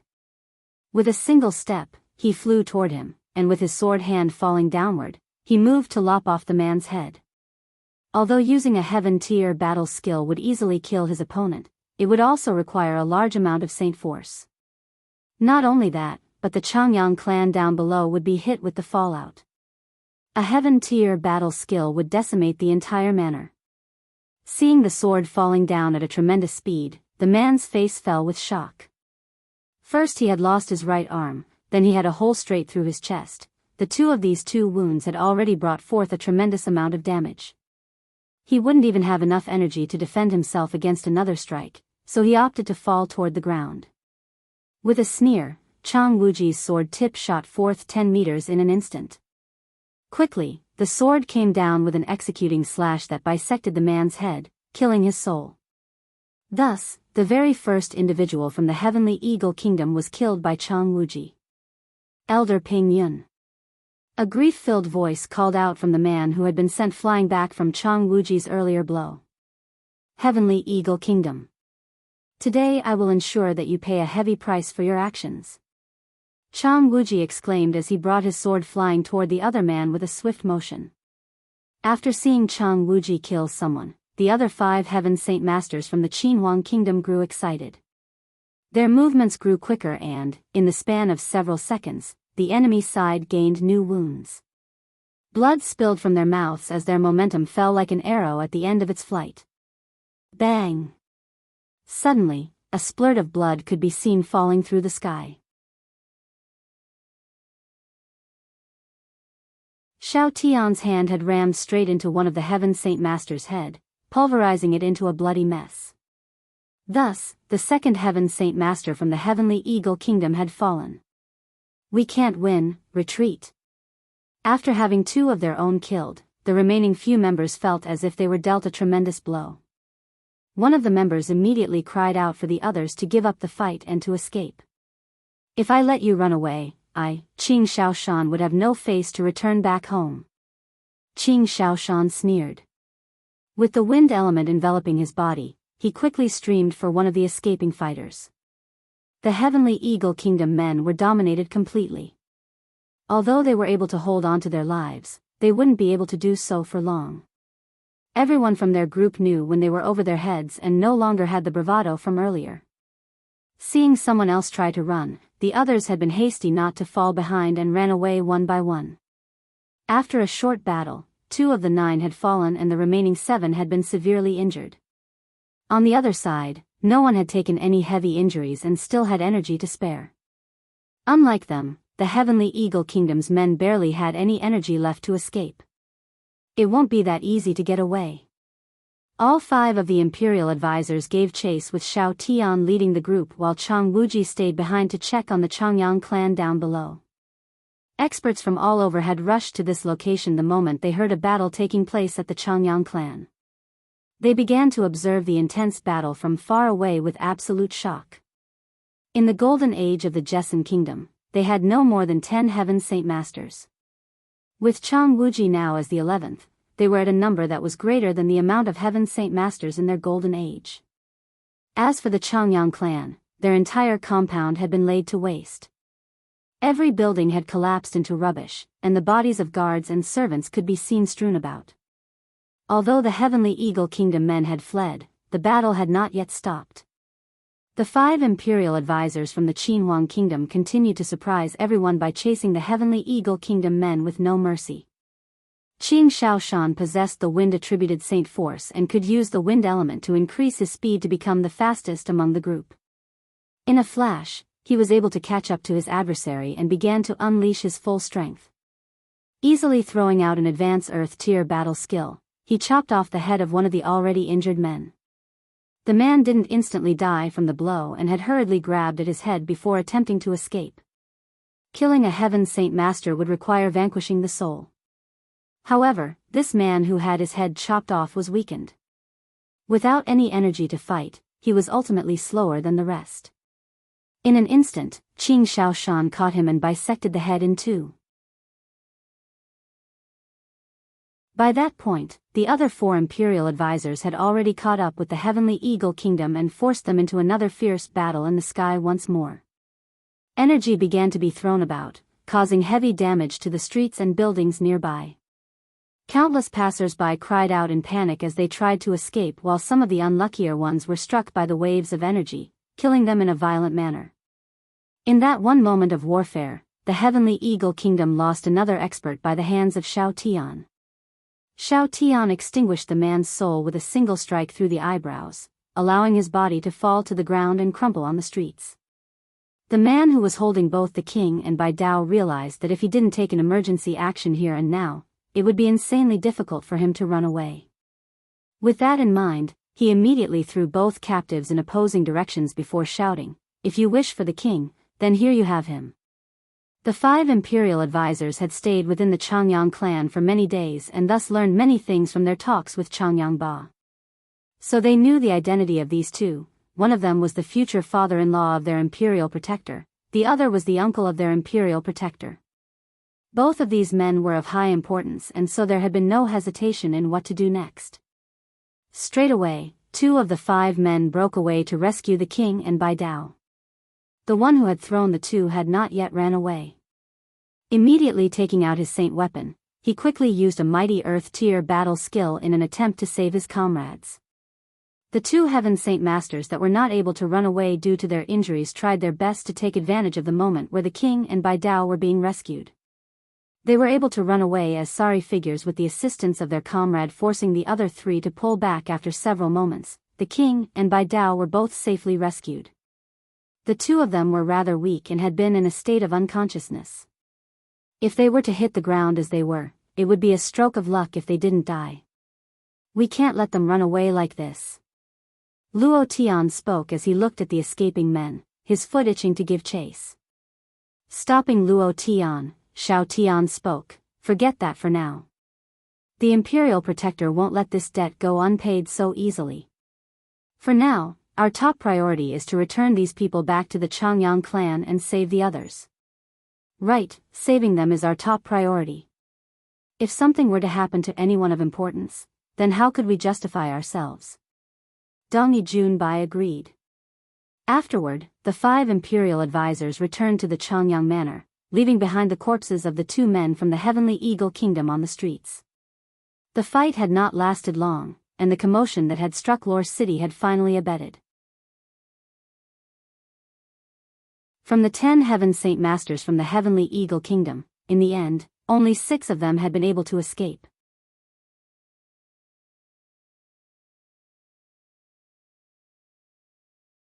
Chapter 475. The Return of a King. There was not an intact building to be seen throughout the entire compound. It was a complete wreck as far as the eyes could see, with every building collapsed. The corpses of multiple servants and guards could be seen strewn across the grounds. The last expression on their faces had been of anguish. The tragic day that was today would be an unforgettable day for the Changyang clan.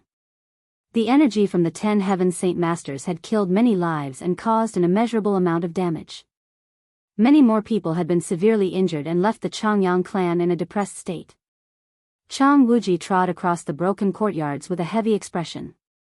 It was not as heavy as it was during the battle, and he couldn't help but let out a sigh in relief in his heart. Despite the heavy damages the Changyang clan had incurred, the important figures of the clan hadn't been killed. Some had been injured, but nothing major had happened to them. Chang Wuji walked to the center of the compound and looked all around. With one final sigh, his face descended into grief. The 5 imperial advisors from the Qinhuang kingdom descended next to Chang Wuji. Xiao Tian was the first to speak. "Chang Wuji, how is the clan leader and the 4th lady? Are they injured?" The 5 imperial advisors were most concerned with Changyang Ba and Bayuntian, since they were the parents of the imperial protector. Chang Wuji shook his head. "I thank the imperial advisors for their concern. They both have some minor injuries, nothing too major." Hearing this, the 5 imperial advisors couldn't help but let out a breath in relief. If one of the 2 had something happen to them in that short moment, they had no idea how they would be able to face the imperial protector. The secret that the 5 imperial advisors were living within the Changyang clan had been exposed. Everyone that was familiar with what they looked like was extremely astonished the moment they saw the 5 Heaven Saint Masters retreat into the clan compound. Straight away, discussions could be heard among those people. No one could imagine that the Changyang clan would have so many Heaven Saint Master experts hidden within. Such a strength was far too much. Ha! Senior. Chang Wuji, how is Yuer? The king coughed out some blood from his internal injuries while struggling to speak. Your Majesty, please be rest assured. The princess has received no major injuries. Chang Wuji replied. That's fine, all is fine then. The heart that had leaped into the king's throat had finally fallen back down.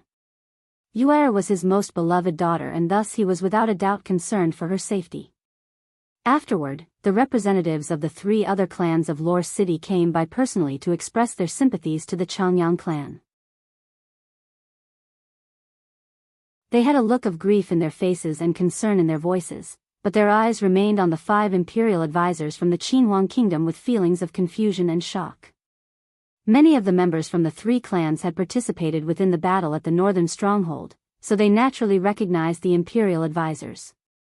Upon seeing all 5 of them gathered within the Changyang clan and when they helped them fend off the attackers, they couldn't help but feel extremely curious on what connection the 2 sides had with each other. However, not a single one of them had dared ask why and could only speculate in secret. None of the 3 clans were in any desire to leave quickly. Instead, they had their men personally help survey the damage to the clan. Despite the entire clan being leveled and destroyed, it did not weaken their reputation or fame. If anything, this had strengthened it. After all, they not only had even more Heaven Saint Masters than before, but they were able to emerge victorious over several experts from the Heavenly Eagle Kingdom. Suddenly, a cyan color burst through the sky, like a lightning bolt, headed toward the Changyang clan. In an instant, the light came to a stop and began to hover over it. Another Heaven Saint Master? How fast this one is! When everyone saw this airborne person, they all let out a startled cry in confusion on whether this was a friend or foe. The 5 imperial advisors and Chang Wuji both revealed stunned looks on their faces. Turning to look up, their eyes held a dangerous gleam. However, when they saw the facial appearance of the man floating above, a joyous look overcame their faces. The 4th master has returned. Honored Imperial Protector. This cyan-colored blur had been Jianchen. After 2 days of constant traveling, he had finally returned to Lore City from the cave of the Saint Ruler. Jianchen floated above Changyang Manor with a sluggish look. His eyes didn't dare believe the reality of what he was seeing. In the several days when he was gone, the entire Changyang clan had undergone a tremendous change. The previously pristine and grand clan compound had disappeared into nothingness. All that remained was a single ruin with thousands of scars and holes as well as bloody bodies strewn about. Is this truly the Changyang clan? What has happened? The light in Jianchen's eyes was quite dull as he muttered to himself in an absent-minded manner. Even the joyous feeling he had felt after receiving the Saint Ruler's skeleton had been completely obliterated. Jianchen's expression grew more and more dangerous as he descended down to the ground near the ruins. Chang Wuji and the 5 imperial advisors quickly rushed over to Jianchen's side, but before they could say anything, Jianchen spoke first. Uncle Chang, what has happened here? How did the Changyang clan be reduced to such a state? Jianchen's voice was filled with concern and his expression with worry.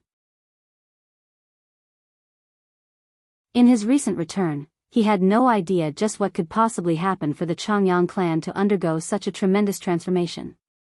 Chang Wuji let out a long breath of air. 4th Master, 10 Heaven Saint Masters from the Heavenly Eagle Kingdom had only just came by with Biyao and His Majesty in their grasps. They had spoken some claptrap about capturing you, but after a battle between them and us, the Changyang clan was inadvertently damaged by the fallout. Hearing this, a sudden explosion of killing intent burst from Jianchen's body. A fierce glare started to grow brighter and brighter, almost as if he was a bloodthirsty tiger whose stare could cause any person to shiver in fear. The temperature within the immediate area instantly dropped several degrees. Some of the weaker people around them began to feel as if they were submerged within ice-cold water and they began to shiver. Heavenly Eagle Kingdom. Jianchen spat out one word at a time in his anger as his fist began to crack from being held so tightly. This time, the Heavenly Eagle Kingdom had truly infuriated him. Suddenly, a thought crossed Jian Chen's mind. His expression immediately changed as he hurriedly asked, "Uncle Chang, what of my parents? Are they all right? The leader and the fourth lady are underground with only minor injuries." Chang Wuji spoke. Before he could finish speaking, Jian Chen had already disappeared into a blur, headed toward the underground rooms. The underground rooms were about 100 meters deep and were very dim. Despite that, it was very spacious and could fit well over 1,000 people in there, with even more rooms to accommodate them all.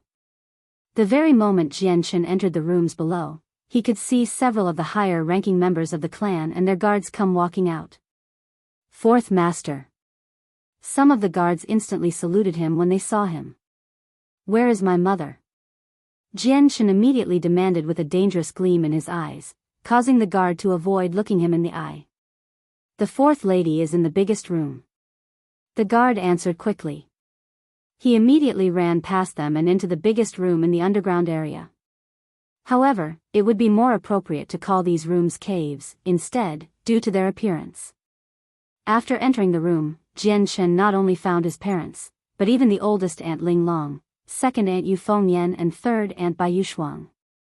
His third brother Changyang was by his mother's side, while several other men covered in blood sat by some of the traumatized women. Right by the entrance, Ming Dong and Du Gufeng stood guard. When their eyes met, they didn't need to speak to convey a conversation. "Mother, are you all right?" Jian Chen quickly walked forward with a worried expression. In this moment, Jian Chen looked at the wound on his mother's head with an aghast expression. "Mother, you're hurt." "Xiang'er, your mother is fine. Go look for Yuer, her injuries are even worse than mine." Bai Yuntian didn't care for her own injuries, and instead was extremely concerned for her future daughter-in-law. At this moment, the princess lay on a bed with an extremely pale face that was scrunched up in pain. Arriving by the bedside, Jian Chen began to inspect the princess for the extent of her wounds. A solemn expression began to overtake his expression as he made his diagnosis. A stone was lodged in the princess' left shoulder, leaving a finger-sized hole within it. There was also a single wound on the left side of her back from where another stone had struck it. A stone had entered her body and nearly injured her heart. The other inner organs had also been struck, leaving behind a dangerous-looking internal injury. "Xiang'er, your mother knows you have the ability to heal Yuer, please save her. She has an extremely dangerous wound." Bai Yuntian whispered to Jian Chen in concern, afraid that the princess would die from her wounds. Jian Chen nodded. "The battle outside has stopped. Mother, you should go out to check, I'll treat Princess Yu. Bai Yuntian had no objections to that. After a few more words, she left the room, leaving Jian Chen behind with the princess. "Brother, we'll head up first." Ming Dong pulled Du Gufeng away from the room. If this was any other time, then Ming Dong would have taken his time to fire question after question to Jian Chen. Ming Dong didn't have the heart to, since such an event happened to the Changyang clan. After everyone had left, Jian Chen closed the door gingerly behind him and walked back to the bed with a complex expression. With barely a few days of her living in the clan compound, the princess had been heavily injured. This made Jian Chen feel extremely apologetic, almost as if he had personally let her down. Despite the wounds on the princess being quite heavy, she was still awake and capable of clear thought. Her limpid eyes had a strange luster to them as she stared nervously at Jian Chen. Her pale face had a slightly red hue that revealed her shyness. In her heart, despite the troubling moment, she couldn't help but have a nervous delight from such a situation. Jian Chen sat by her bedside and spoke gently. "Princess Yu, it may be a little painful in the next few moments, please try to endure."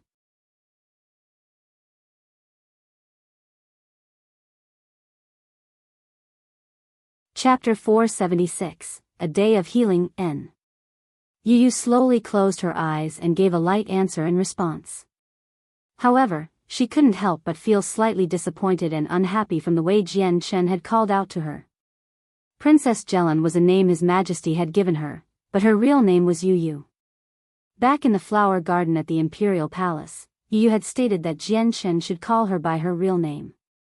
Seeing how Tianqin was still calling her princess, Yu couldn't help but feel that the connection the two had with each other had suddenly grown even further apart. Tianqin was naturally unaware of Yu's thoughts. He focused on the wound on her shoulder for a moment before muttering something and looking elsewhere. The wound had already been treated with gauze and several other medicinal herbs. Tianqin held a pair of scissors in his hand and began to slowly cut away the clothes near Yu's wounds. Following a kacha, the scissors cut a perfect circle in the middle of Yu's luxurious robes. Underneath, Yu's slender white skin could be seen along with the faint pink undergarments she wore. Sensing that Yu's heart had begun to skip a beat, Tianqin opened his mouth to explain, "Princess Yu, the stone has already entered your body. In order to advance with your healing, I must remove it first." Yu closed her eyes afterward without another word. However, as she lay on the bed, she felt her body grow stiff with anxiety as a cold sensation began to spread into her left shoulder. This made Yu realize that her entire body could be seen in its entirety by this single man. With such a thought, her face began to blush slightly. Ever since birth, she had never allowed a male to see her body. Grabbing some gauze, Tianqin first cleaned away the leftover blood on Yu's wounds before slowly putting his palm onto the wounds. The very moment Tianqin's palm made contact with Yu's flesh, the princess gave a start due to the instant sensation of pain that she felt upon contact. Tianqin sucked in a deep breath as he began to gently touch the flesh. Unlike his facial expression, his heart was not calm. However, after some time, he managed to school his emotions and stare attentively at Yu's wounds. "Princess Yu, I will start to extract the stone, please endure it for now." Yu gave an answer that was no louder than a mosquito's buzzing. Her face was completely red as she refused to look at Tianqin in a manner typical of a shy woman. After Tianqin grew calm, the palm that had been touching Yu's shoulder suddenly began to exude an attractive force that caused a pain-filled cry to come from the princess' throat. In the next moment, a bloody stone came flying out from within her body. After the stone had been extracted, blood began to splurt out like a fountain from the wound's hole. Straight away, Tianqin lifted his left hand and began to gather a ball of milky white light. The brightness of the sphere began to grow brighter and brighter until the light was nearly dazzling to the eyes within a single moment. Even the dim room was completely illuminated by this light. Yu had her eyes closed, but she could sense a sharp ray of light shining through her closed eyelids. In curiosity, she slowly opened her eyes only to see the white light gathered in Tianqin's hand. At this sight, Yu's beautiful eyes widened in absolute disbelief at what she was seeing. Although she wasn't a Radiant Saint Master, she had seen the Radiant Saint force many a times as the princess to a kingdom. That pure white glow wasn't something any other technique could replicate. Naturally, it only required a single look to recognize that only a Radiant Saint Master could control the Radiant Saint force. Tianqin's hand slowly fell back down to Yu's wounds and began to use the Radiant Saint force to heal the injuries. By this point, Tianqin was already a Class 6 Radiant Saint Master with an abnormally strong control over the Radiant Saint force. His healing abilities were beyond most, so with the wounds caused by the stone being the only matter, it took almost no time before the wound was completely healed up with no scars left. Changyang Shangtian, you're a Radiant Saint Master.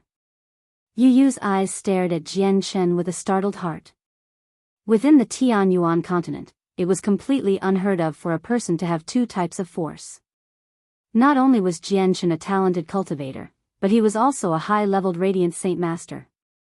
Tianqin had a faint smile on his face as he spoke. "Princess Yu, I hope you can keep this as our secret." Yu's eyes continued to hold a strange gleam as she stared at Tianqin. After a while, she nodded. "I will. I won't speak a word of this to anyone." At this moment, Tianqin's previously spectacular figure had somehow managed to become even more perfect in her eyes. "Princess Yu, I will continue to treat the wounds on your back then."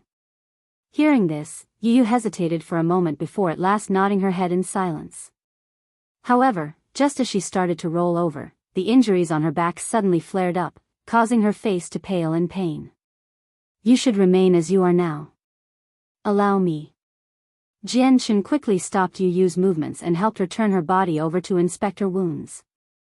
Tianqin and Yu Yu continued to remain in the same room with each other for about 2 hours before finally being able to walk out of the room together.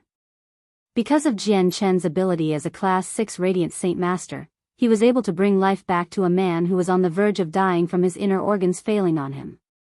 Yu Yu's injuries were not as severe, so he was able to completely treat her without as much effort. After changing into a new set of clothes, Yu Yu still exuded a shy air to her. Occasionally, she would sneak amorous glances at Tianqin in a bashful manner. When the king and Changyang took notice, they couldn't help but smile knowingly. The important figures of the Changyang clan and the other representatives of the 3 clans of Lore City had all gathered in the area. Tianqin's mother and the other aunts had been taken away by the guards to recover from their wounds, so Tianqin had not been able to see his own mother. After leaving the underground room, Tianqin began to revert back to his original mood.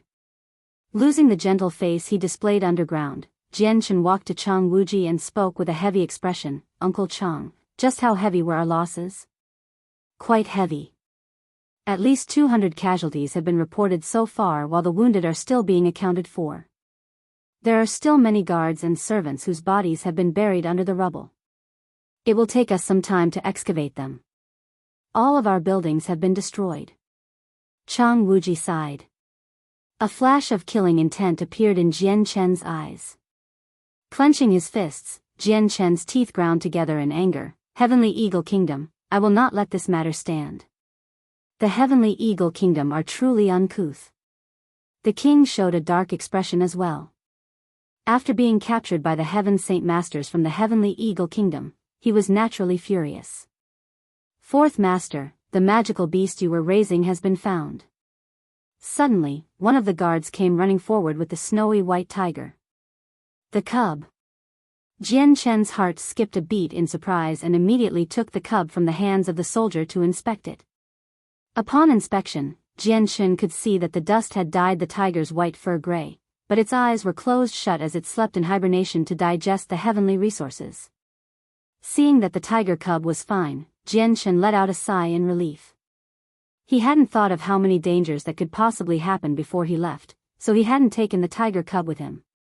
After feeding the cub several heavenly resources, he allowed it to fall asleep so that it would wake up only after Tianqin had returned.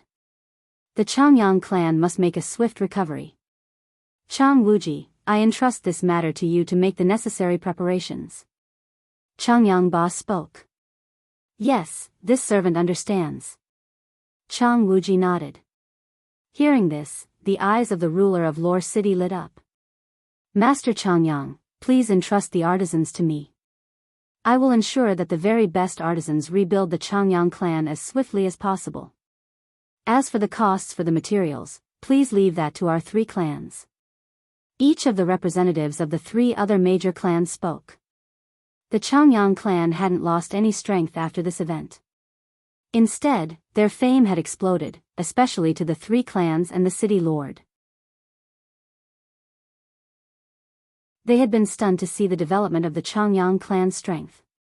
With 6 Heaven Saint Master in their possession, no regular faction could boast of such a feat.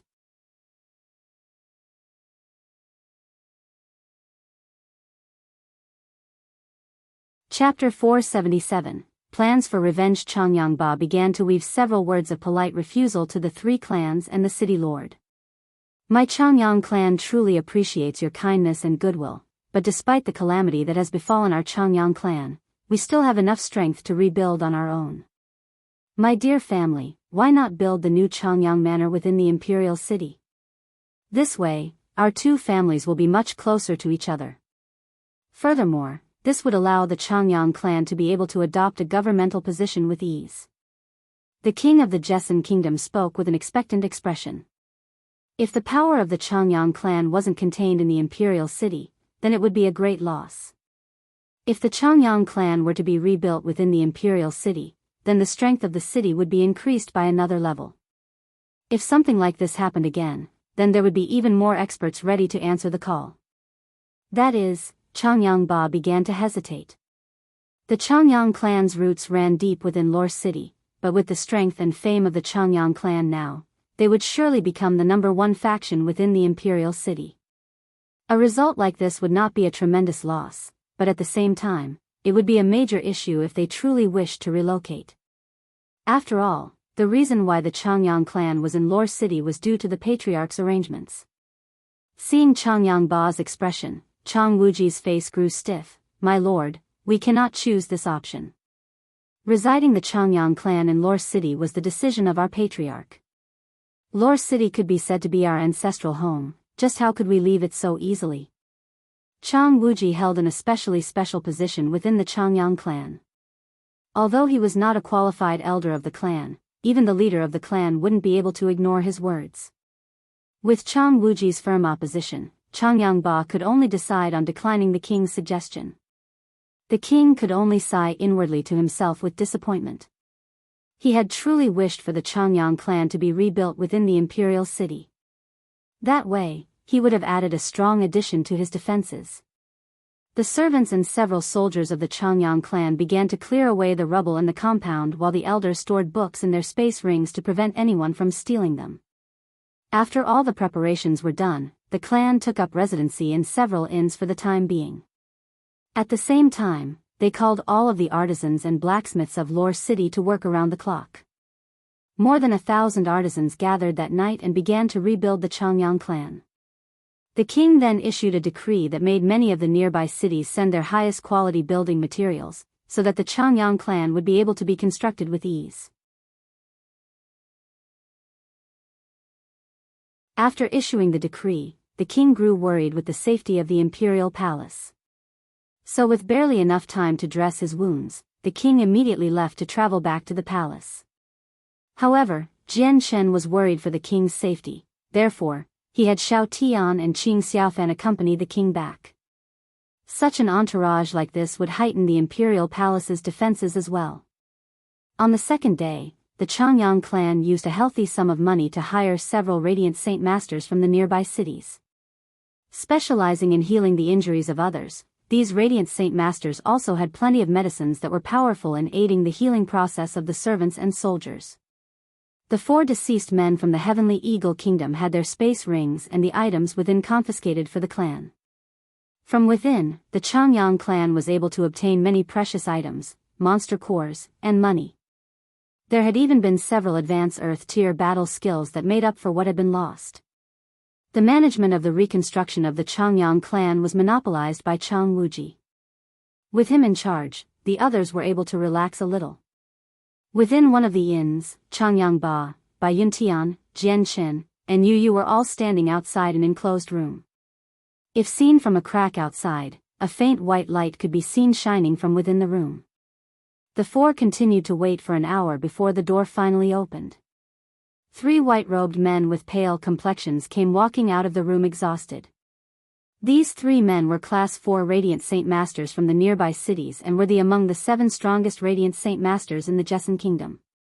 When the 3 middle-aged men came walking outside, they greeted the 4th Master, "My lord, with the combined efforts of us 3, the man's injuries have stabilized for the time being. He has already awoken and wishes to see you. I thank you 3 for your troubles." Changyang Ba spoke in gratitude before walking into the room along with Jian Shen, his mother, and Yu Yu right behind him. Laying on the bed was the captain of the Black Armors, Biyao. However, his previously pitch-black armor had long since been worn down from the many wounds and injuries he had received.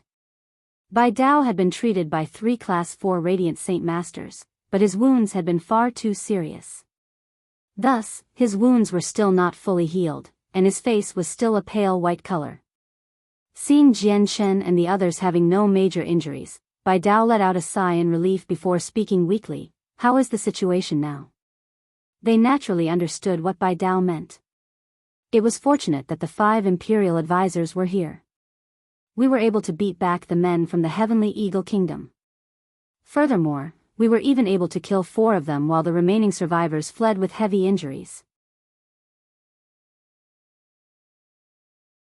However, our Changyang clan's compound was completely destroyed with at least 380 casualties so far.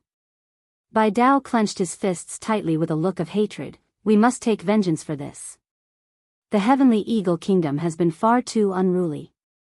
Even the imperial palace of the Jessan Kingdom was destroyed by them, and Senior Yi Ming was injured. Their clash is with us. We involved everyone else and put His Majesty in harm's way. Bai Yintian spoke with guilt. Mother, this trouble was brought upon us by your son. Please rest assured, your child will definitely take vengeance for us. I will make the Heavenly Eagle Kingdom pay a heavy price for this. Jian Shen growled with a heavy amount of killing intent pouring out from him. Bai Dao gave a look of respect to Jian Shen. Shangtian, I entrust this task to you then. What you see fit to do to the Heavenly Eagle Kingdom is up to you.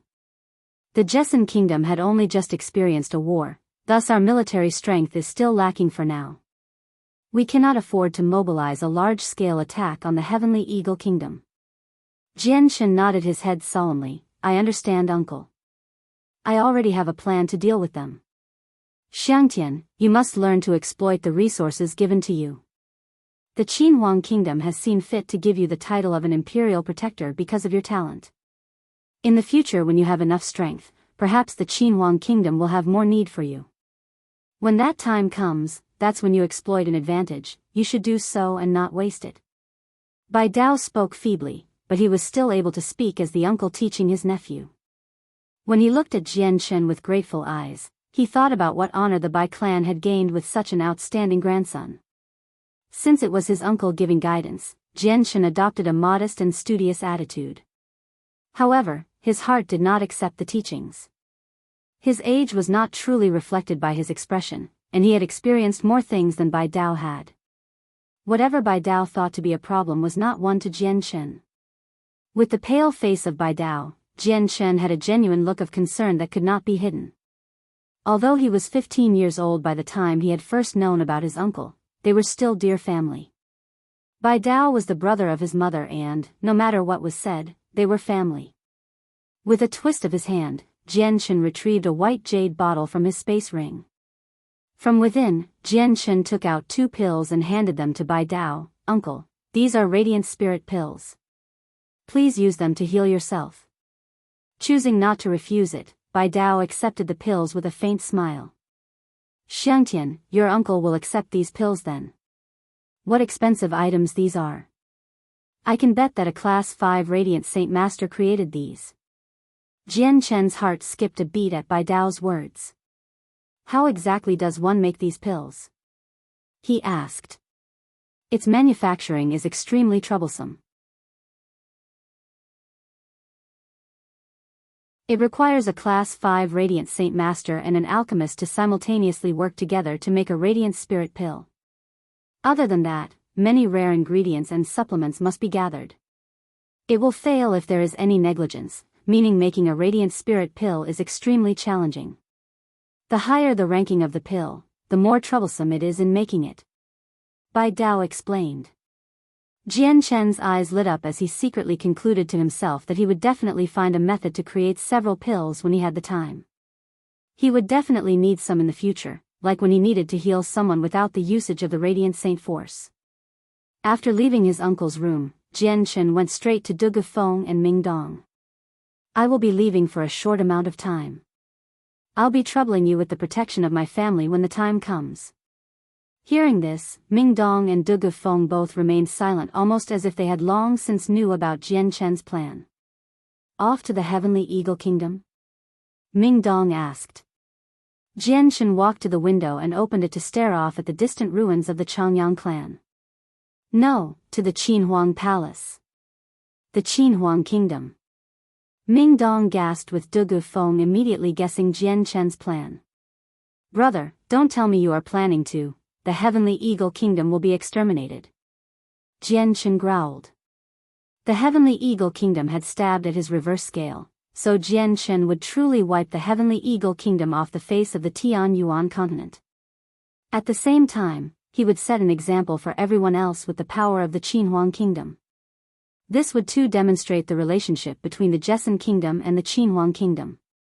After leaving Ming Dong's room, Jian Shen called for Dongyi Junbai, Tian Luo, and Chao Kachin. Would there be any way possible for a space gate to be situated at the Jessan Kingdom? It is, but if one wants an extremely accurate positioning, then a reactive device must be installed. Tianqin spoke. Happily, Tianqin replied, "Do you know how to create such a thing?" "Yes." "That's good. Go 10 kilometers away from Lore City and set one up." Tianqin spoke. "Yes, honored Imperial Protector." Tianqin cupped his hands together and left. After Tianqin left, only Tianqin, Tian Luo, and Dongyi Junbai were left in the room. Tianqin's eyes swept across the two with a serious expression. "Tian Luo, Dongyi Junbai. I will return to the Qinhuang kingdom for a moment. You will stay here and protect the Changyang clan from danger for now. My family especially must be protected. Honored Imperial Protector, we will use up all our energy to protect the Changyang clan." The two replied. Standing up from his chair, Tianqin looked at the two men solemnly. "The kindness everyone has shown me here today, I, Tianqin, will definitely remember and will repay everyone for their kindness." Hearing this, Tian Luo and Dongyi Junbai were extremely joyous. The reason why they followed Tianqin from the Qinhuang kingdom was to see Tianqin's skill for themselves. In their heart, they knew that Tianqin would attain heights faster than anyone else, so they used this opportunity to draw themselves close. Tianqin's words were like a promise that made the two unable to contain their joy. "If we can serve the Imperial Protector, then it would be our honor."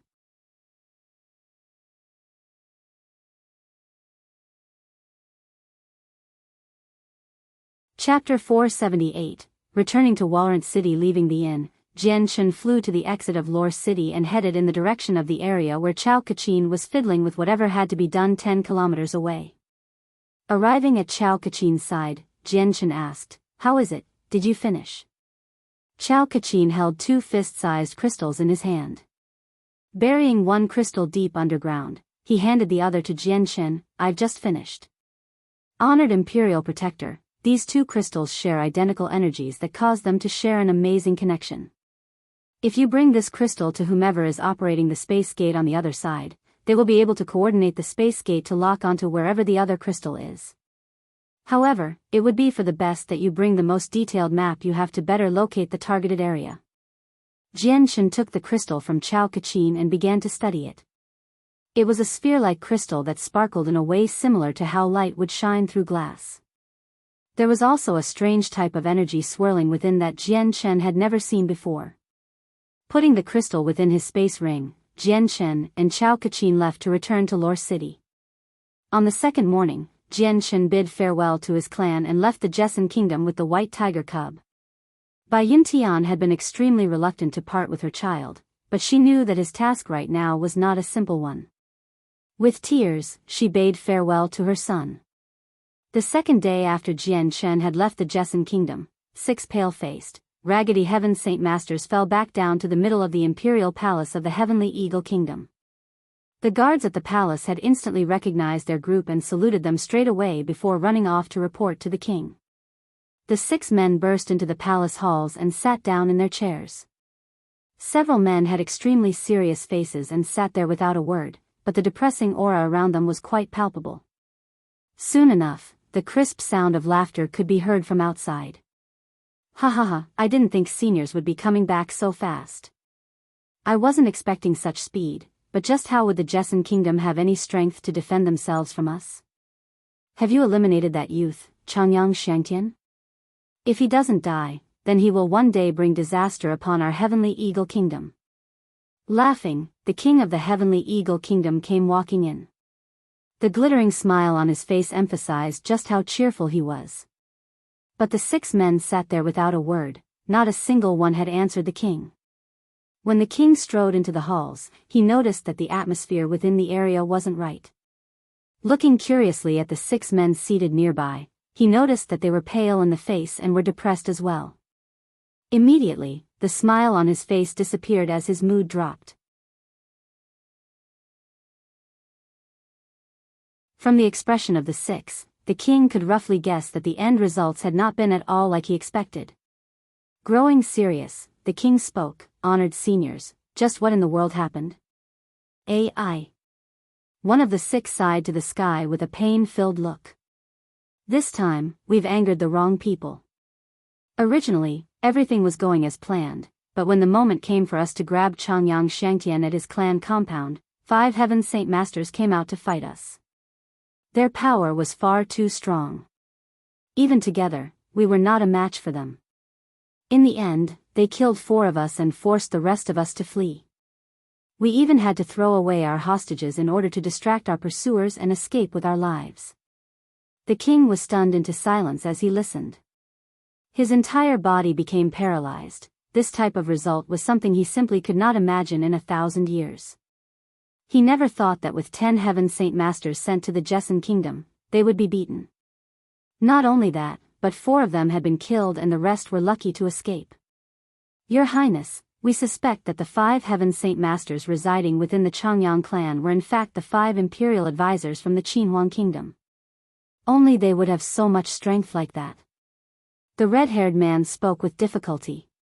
Hearing this, the king began to tremble in utter disbelief. Could there truly be a connection between the Changyang clan and the Qinhuang kingdom? I can only hope our suspicions are wrong. The red-haired man sighed. In the blink of an eye, many had passed days since Jian Shen had left the Jessan kingdom. After traveling for so many days, he had finally arrived back at Walaurent city. Walaurent city was located within the Wuxia kingdom and was the city that Jian Shen had met Qin Shao.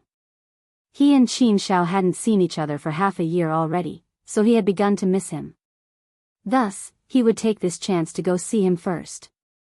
There had been no noticeable changes to Walaurent city since the last time Jian Shen was here. It had been one and the same, and from the moment Jian Shen walked into the city, the area all around him flashed back in his mind to the day when Ming Dong and he first arrived. This caused his expression to be quite absent-minded. Subconsciously, Jian Shen arrived at the giant gates leading to the Tianqin clan. He was prepared to walk right in when the guard standing by the side stopped him from getting too close. Halt, this is the residence of the Tianqin clan, outsiders are not allowed in. The guard spoke in a stale voice as he looked at Jian Shen. Jian Shen looked at the soldiers. They were not the same ones from before, so they wouldn't know him either. After thinking for a moment, Jian Shen decided to speak with them. I am looking for Qin Shao, please send a message to him for me. At this moment, the young master isn't accepting visitors. Come back another day. Jian Shen's eyebrows furrowed together, but just as he was about to speak, a carriage suddenly came traveling forward at high speeds. Right above the carriage was a single banner with the word, Qin. Quickly, the carriage stopped right in front of the Tianqin clan compound. A single white-colored dress-wearing woman with a delicate figure came stepping out of the carriage. Although her face was covered, it did not take much to guess that her appearance befitted that of a woman capable of bringing down a country with her beauty. The woman stepped off the carriage, and the moment she saw Jian Shen, a look of confusion overcame her face. Shortly after, a look of shock overcame her look of confusion and asked, if I may ask, are you Lord Jian Shen? The woman's voice was extremely light and was like the singing of a skylark. Jian Shen arrived right in front of the woman and bowed his hands with a smile. I didn't think I would come across the second lady here. It has been a year since our last meeting, your beauty has grown much since then.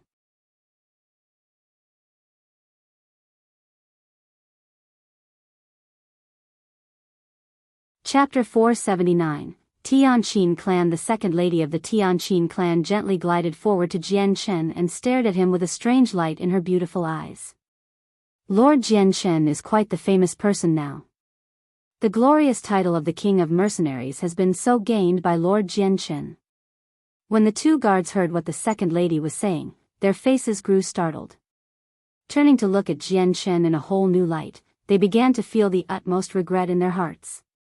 Especially the guard that had firmly refused Jian Shen from entering the clan. His face turned utterly pale. Blast! I didn't think that he would be the king of mercenaries, Jian Shen. Just what words did I use to speak to him with? Jian Shen cupped his hands together with a smile. The second lady's words are too serious. This one only received such a title due to luck, that's all. Lord Jian Shen is truly modest. The second lady's beautiful eyes revealed a faint smiling expression. Looking at Jianchen with even more admiration, she spoke, "Lord Jianchen, since you are here at our Tianqin clan, please come in and sit for a while." This one was here for such a purpose. Jianchen smiled pleasantly without an air of arrogance. "Please come in then, my lord." The second lady waved her hand before walking alongside him into the courtyards. As she passed the guards, she gave a reproachful eye to the both of them and commanded, "This is Lord Jianchen, an honored guest to our Tianqin clan. I pray that you won't be so impolite in the future." Now apologize to Lord Jianchen with haste. Terrified, the two guards immediately knelt on the ground and spoke with panic, "Your servant should die a thousand's death. Please forgive this servant, Lord Jianchen." The guards knew how far the influence of being the king of mercenaries went. If the Tianqin clan were to find out that they had stopped the king of mercenaries from paying a visit and tried to drive him out, the guards were terrified to think just what serious punishment would befall them. Let it be, this was a trivial matter. Best to forget about it. Jianchen was not one that finagled with every little thing, and what just happened was not something that was out of the ordinary to him.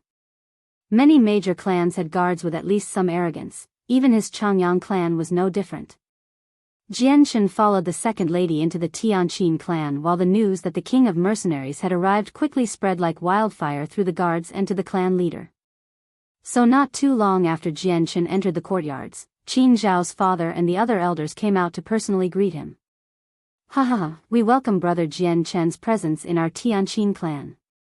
Your presence brings light to my humble abode." The leader of the Tianqin clan laughed with a respectful greeting. Right now Jianchen's identity was not the same as it was before. With the title of King of Mercenaries, even the leader of the Tianqin clan would have to treat him vastly different than he had before. After exchanging several words of greeting with the leader, Jianchen was provided with warm hospitality in the halls. Meanwhile, the news that he was here continued to spread within the Tianqin clan. Several of the other high-ranking members caught wind of his arrival and came running to meet him. Some wished to become friends with him while the others wished to see the grace of the king of mercenaries. Within one of the more luxurious rooms of the Tianqin clan, the sounds of the grunts of a man and the erotic sounds of a woman could be heard. Just then, a housekeeper suddenly came running in and knocked on the door. "Young master, this servant has just received word that the king of mercenaries, Jianchen, has arrived by our Tianqin clan." Within the room, Tianju was currently intertwined with a beautiful woman on the bed. Hearing the housekeeper speak, his entire body began to shake and another part of his body grow impotent. "What, Jianchen is here in our clan compound?" Tianju couldn't help but think back to what happened between he and Jianchen a year ago, causing his face to turn pale. Jianchen came to the Tianqin clan. He has to be looking for me. No. I can't stay here." Tianju immediately lost all his drive to continue having, with the woman under him. Ignoring the bitterness in her voice, he immediately got off the bed and began to dress. "Housekeeper Tian, prepare a carriage. I will leave the city at once. Do not tell this to anyone." At this moment, Jianchen was talking with the high-ranking members of the Tianqin clan. Now that he was the king of mercenaries, the entire Tianqin clan had to treat him with the utmost respect. None of them dared act as if he was nothing like they did a year ago, especially the Tian family. For the sake of apologizing for Tianju's misunderstanding with Jianchen a year ago, they had to be extra sincere. After several exchanges, Jianchen got to the root of the problem. Facing the leader of the Tianqin clan, he spoke, "My lord, I wish to see Qin Shao. My deepest apologies, but ever since his return from the gathering of the mercenaries, my son has gone with the grand elder behind closed-door cultivation and has not yet returned." The man spoke apologetically, but inwardly, he was pleased. If his son and Jianchen were to remain close, when the day came for his son to become the leader of the clan, the Tianqin clan would earn an extremely strong friend. There were rumors throughout the Tianyuan continent. Whenever there was a new gathering of the mercenaries, if they were able to fully mature, at the very least, they would become a heaven saint master. The rest would usually be able to have a good chance of breaking through to become a saint ruler. Hearing that Qin Shao wasn't here, Jianchen had a disappointed look on his face. He had came to the Tianqin clan today just for the purpose of seeing him. Afterward, the Tianqin clan tried to persuade Jianchen to stay even longer in hopes that Jianchen would agree while also sending men to call back Qin Shao. Finally, Jianchen relented and promised that he would stay one more day. However, he declined the clan's attempt to have them recall Qin Shao back. He had not wished to disturb Qin Zhao's cultivation. Jianchen was well received within the Tianqin clan, and that night, a feast was prepared for Jianchen. After the feast, Jianchen was given a luxurious room that was specially prepared for him. At this moment, the cub that had been sleeping around Jianchen's chest finally awoke. Opening its bright eyes, it began to look around the room before jumping onto Jianchen's shoulder, using its furry head to rub Jianchen's cheek. "Little thing, you've finally awoke after so long." Jianchen laughed as he pet the cub. Feeling the energy within the tiger cub, Jianchen could sense that the tiger cub was now at the class 3 level. The cub gave a mewling sound as it began to sniff at Jianchen's space ring with its nose. Realizing what the tiger cub was doing, Jianchen felt some shock. The tiger cub's intelligence had grown by a large amount if it was able to use this way to find the heavenly resources. This cub truly deserves to be called a heavenly tiger god. Jianchen thought. Taking out some serpentine grass, core lotus flowers, and purple fruit, Jianchen began to feed them one by one to the white tiger cub. After several heavenly resources were fed, the tiger cub immediately fell back into a meditative sleep. Placing the sleeping tiger cub onto the bed, Jianchen put the remaining heavenly resources back into his space ring with a worrying glance. There's not many heavenly resources left. I probably only have enough for it to reach the class 4 level before I run out. I must go find some more sooner or later, or the cub's strength will be stalled. He muttered.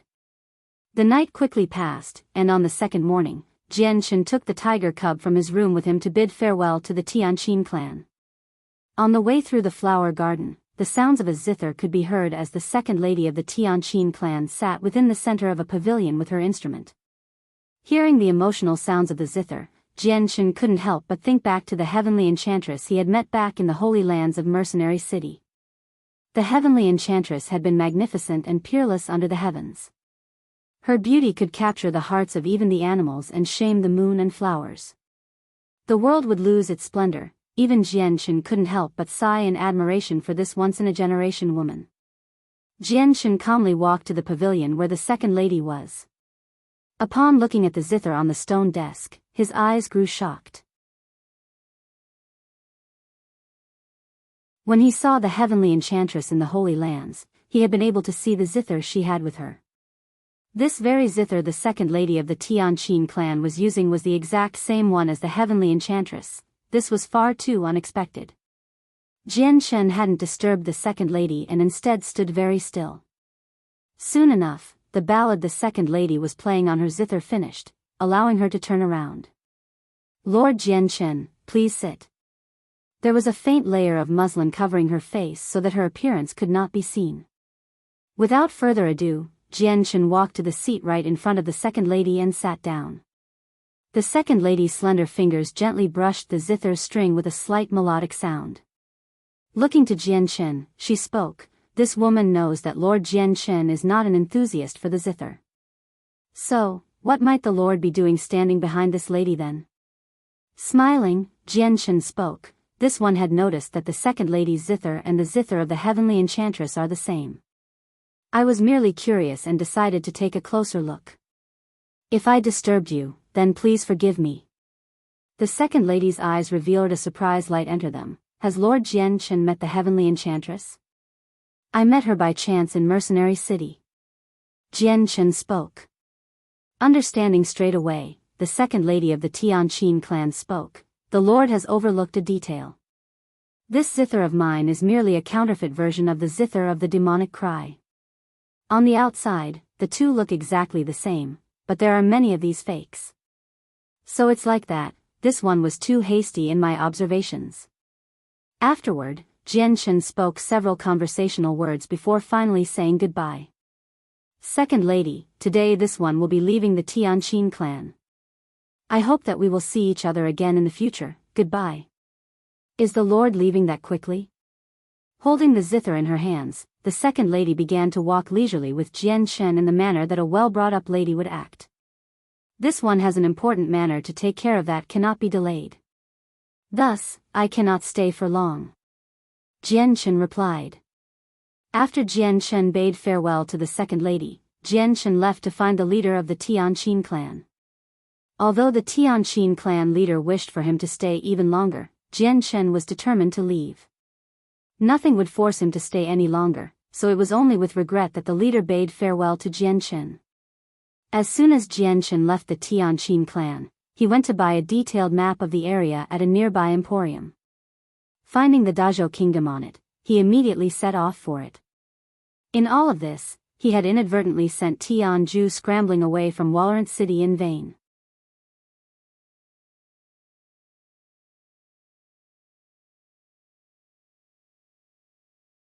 Chapter 480, Return to the Qinhuang kingdom. The Dazhou kingdom wasn't far from the Tianqin clan. After several hours of flight, Tianqin finally arrived at one of the strongholds of the Dazhou kingdom. In accordance to the map, Tianqin followed the directions to the imperial city. After another 4 hours of flight, Tianqin traveled 3,000 kilometers into the kingdom and finally arrived at the imperial city. This time, since he was requesting their help and wished to be courteous and respectful, he did not fly straight for the imperial palace and instead descended to the ground right in front of the palace gates. There were guards day and night at the imperial palace, and the arrival of a heaven saint master shocked everyone and prompted for the head watch to immediately head down to greet Tianqin respectfully. Senior, this one is the captain of the 5th guard unit. Might this one know the reason for Senior's presence? As he spoke, the man looked curiously at Tianqin. When he took note of how young Tianqin was, the captain couldn't help but feel surprised. After a while, he concluded that Tianqin must have used some sort of secret to maintain his youthful appearance, allowing his real age to remain hidden. This one is the imperial advisor for the Qinhuang kingdom. I came here today to your kingdom to pay a visit. Please send a message for me. Tianqin spoke calmly.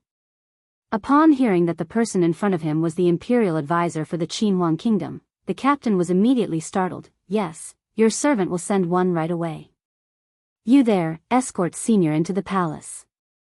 The captain commanded a person to escort Tianqin while he himself used some sort of movement technique to disappear into the palace. Whenever a heaven saint master came to pay a visit, it was never for a small matter. The imperial advisor of the Qinhuang kingdom would most definitely have an extremely large matter. So the captain didn't dare be negligent and immediately ran off to report to the king.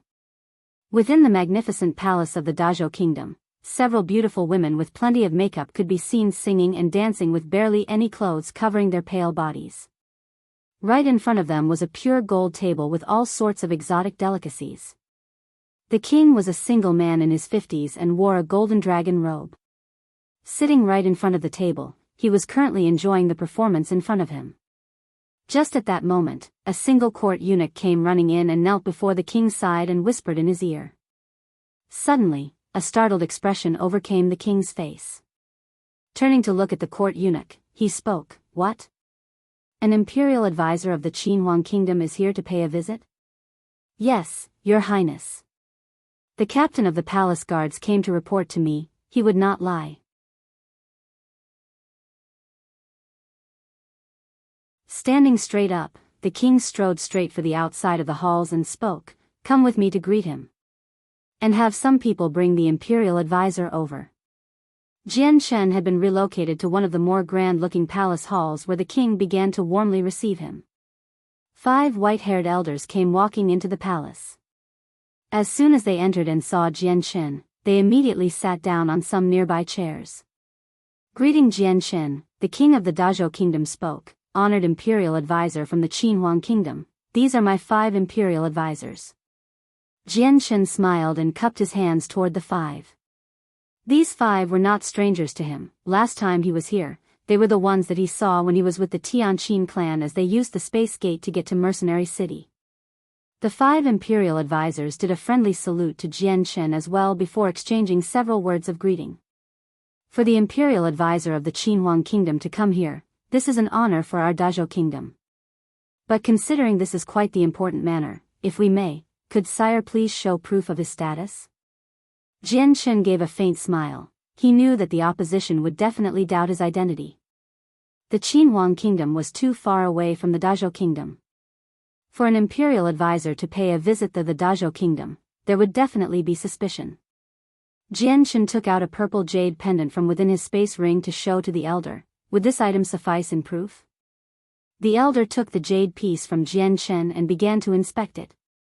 It was made of expert craftsmanship and carried the banner of the Qinhuang kingdom. The word Qin was carved in on it, while on the other side was the word protect. However, when the elder realized just what material this jade was made from, his eyes lit up in fierce surprise. This is spirit amethyst.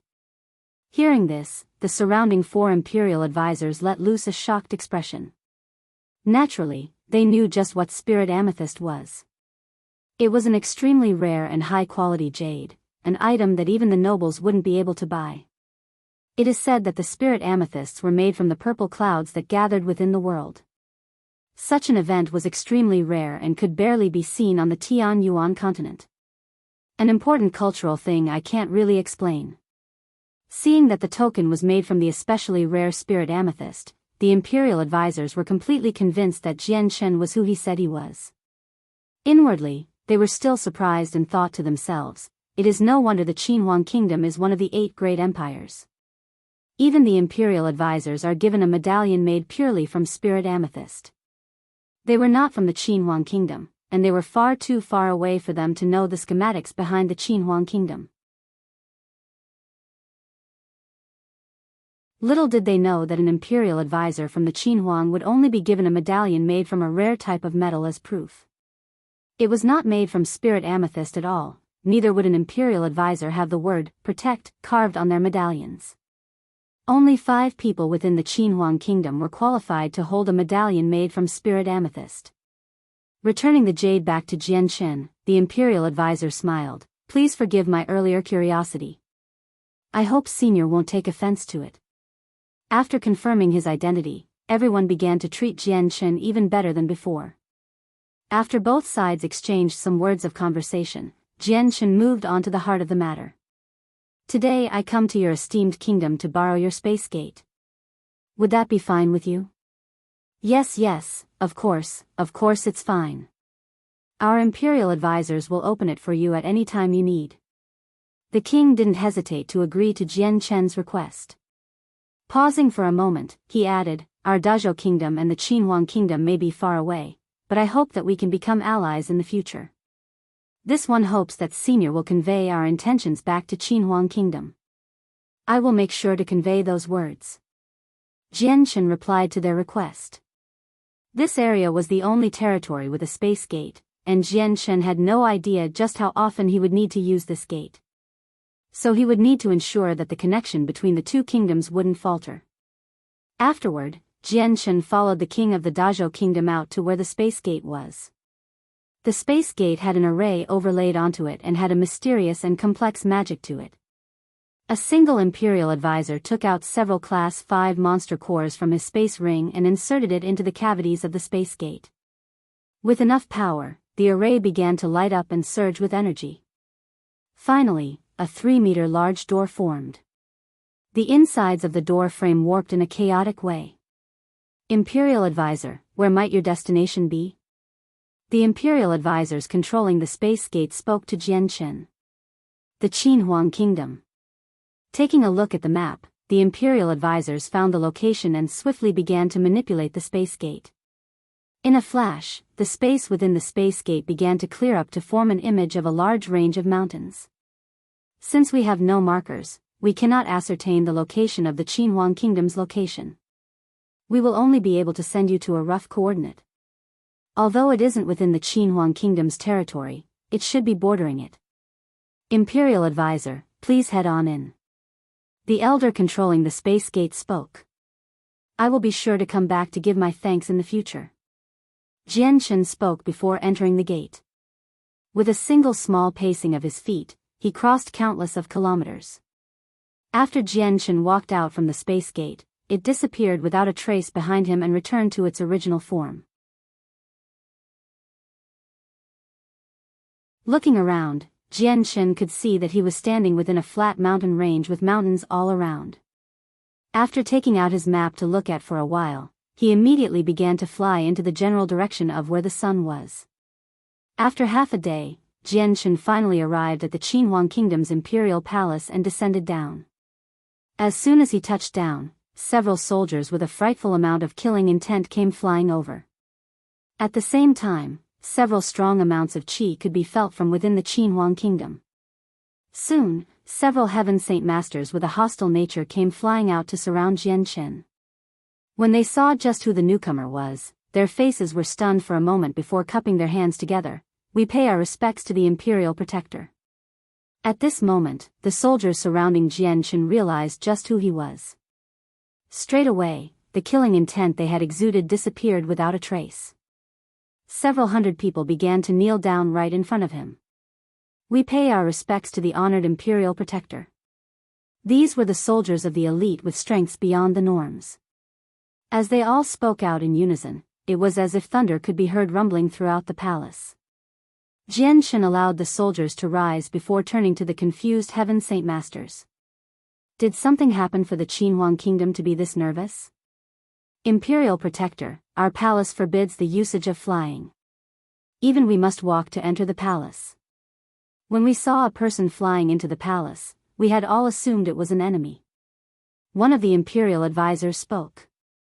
Tianqin suddenly realized that he had not stayed within the Qinhuang kingdom for that long, so he didn't know the rules of this land. "You may leave for now.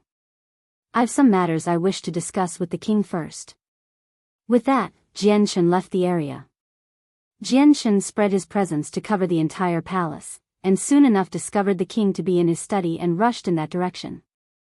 Although the Qinhuang palace had strict security with a guard every 3 steps and a patrol every 5, Tianqin's status as an imperial protector was enough for him to walk unimpeded.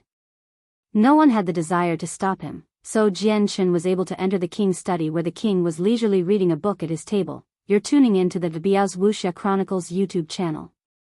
Don't forget to subscribe and join us on this journey to catch the most captivating stories.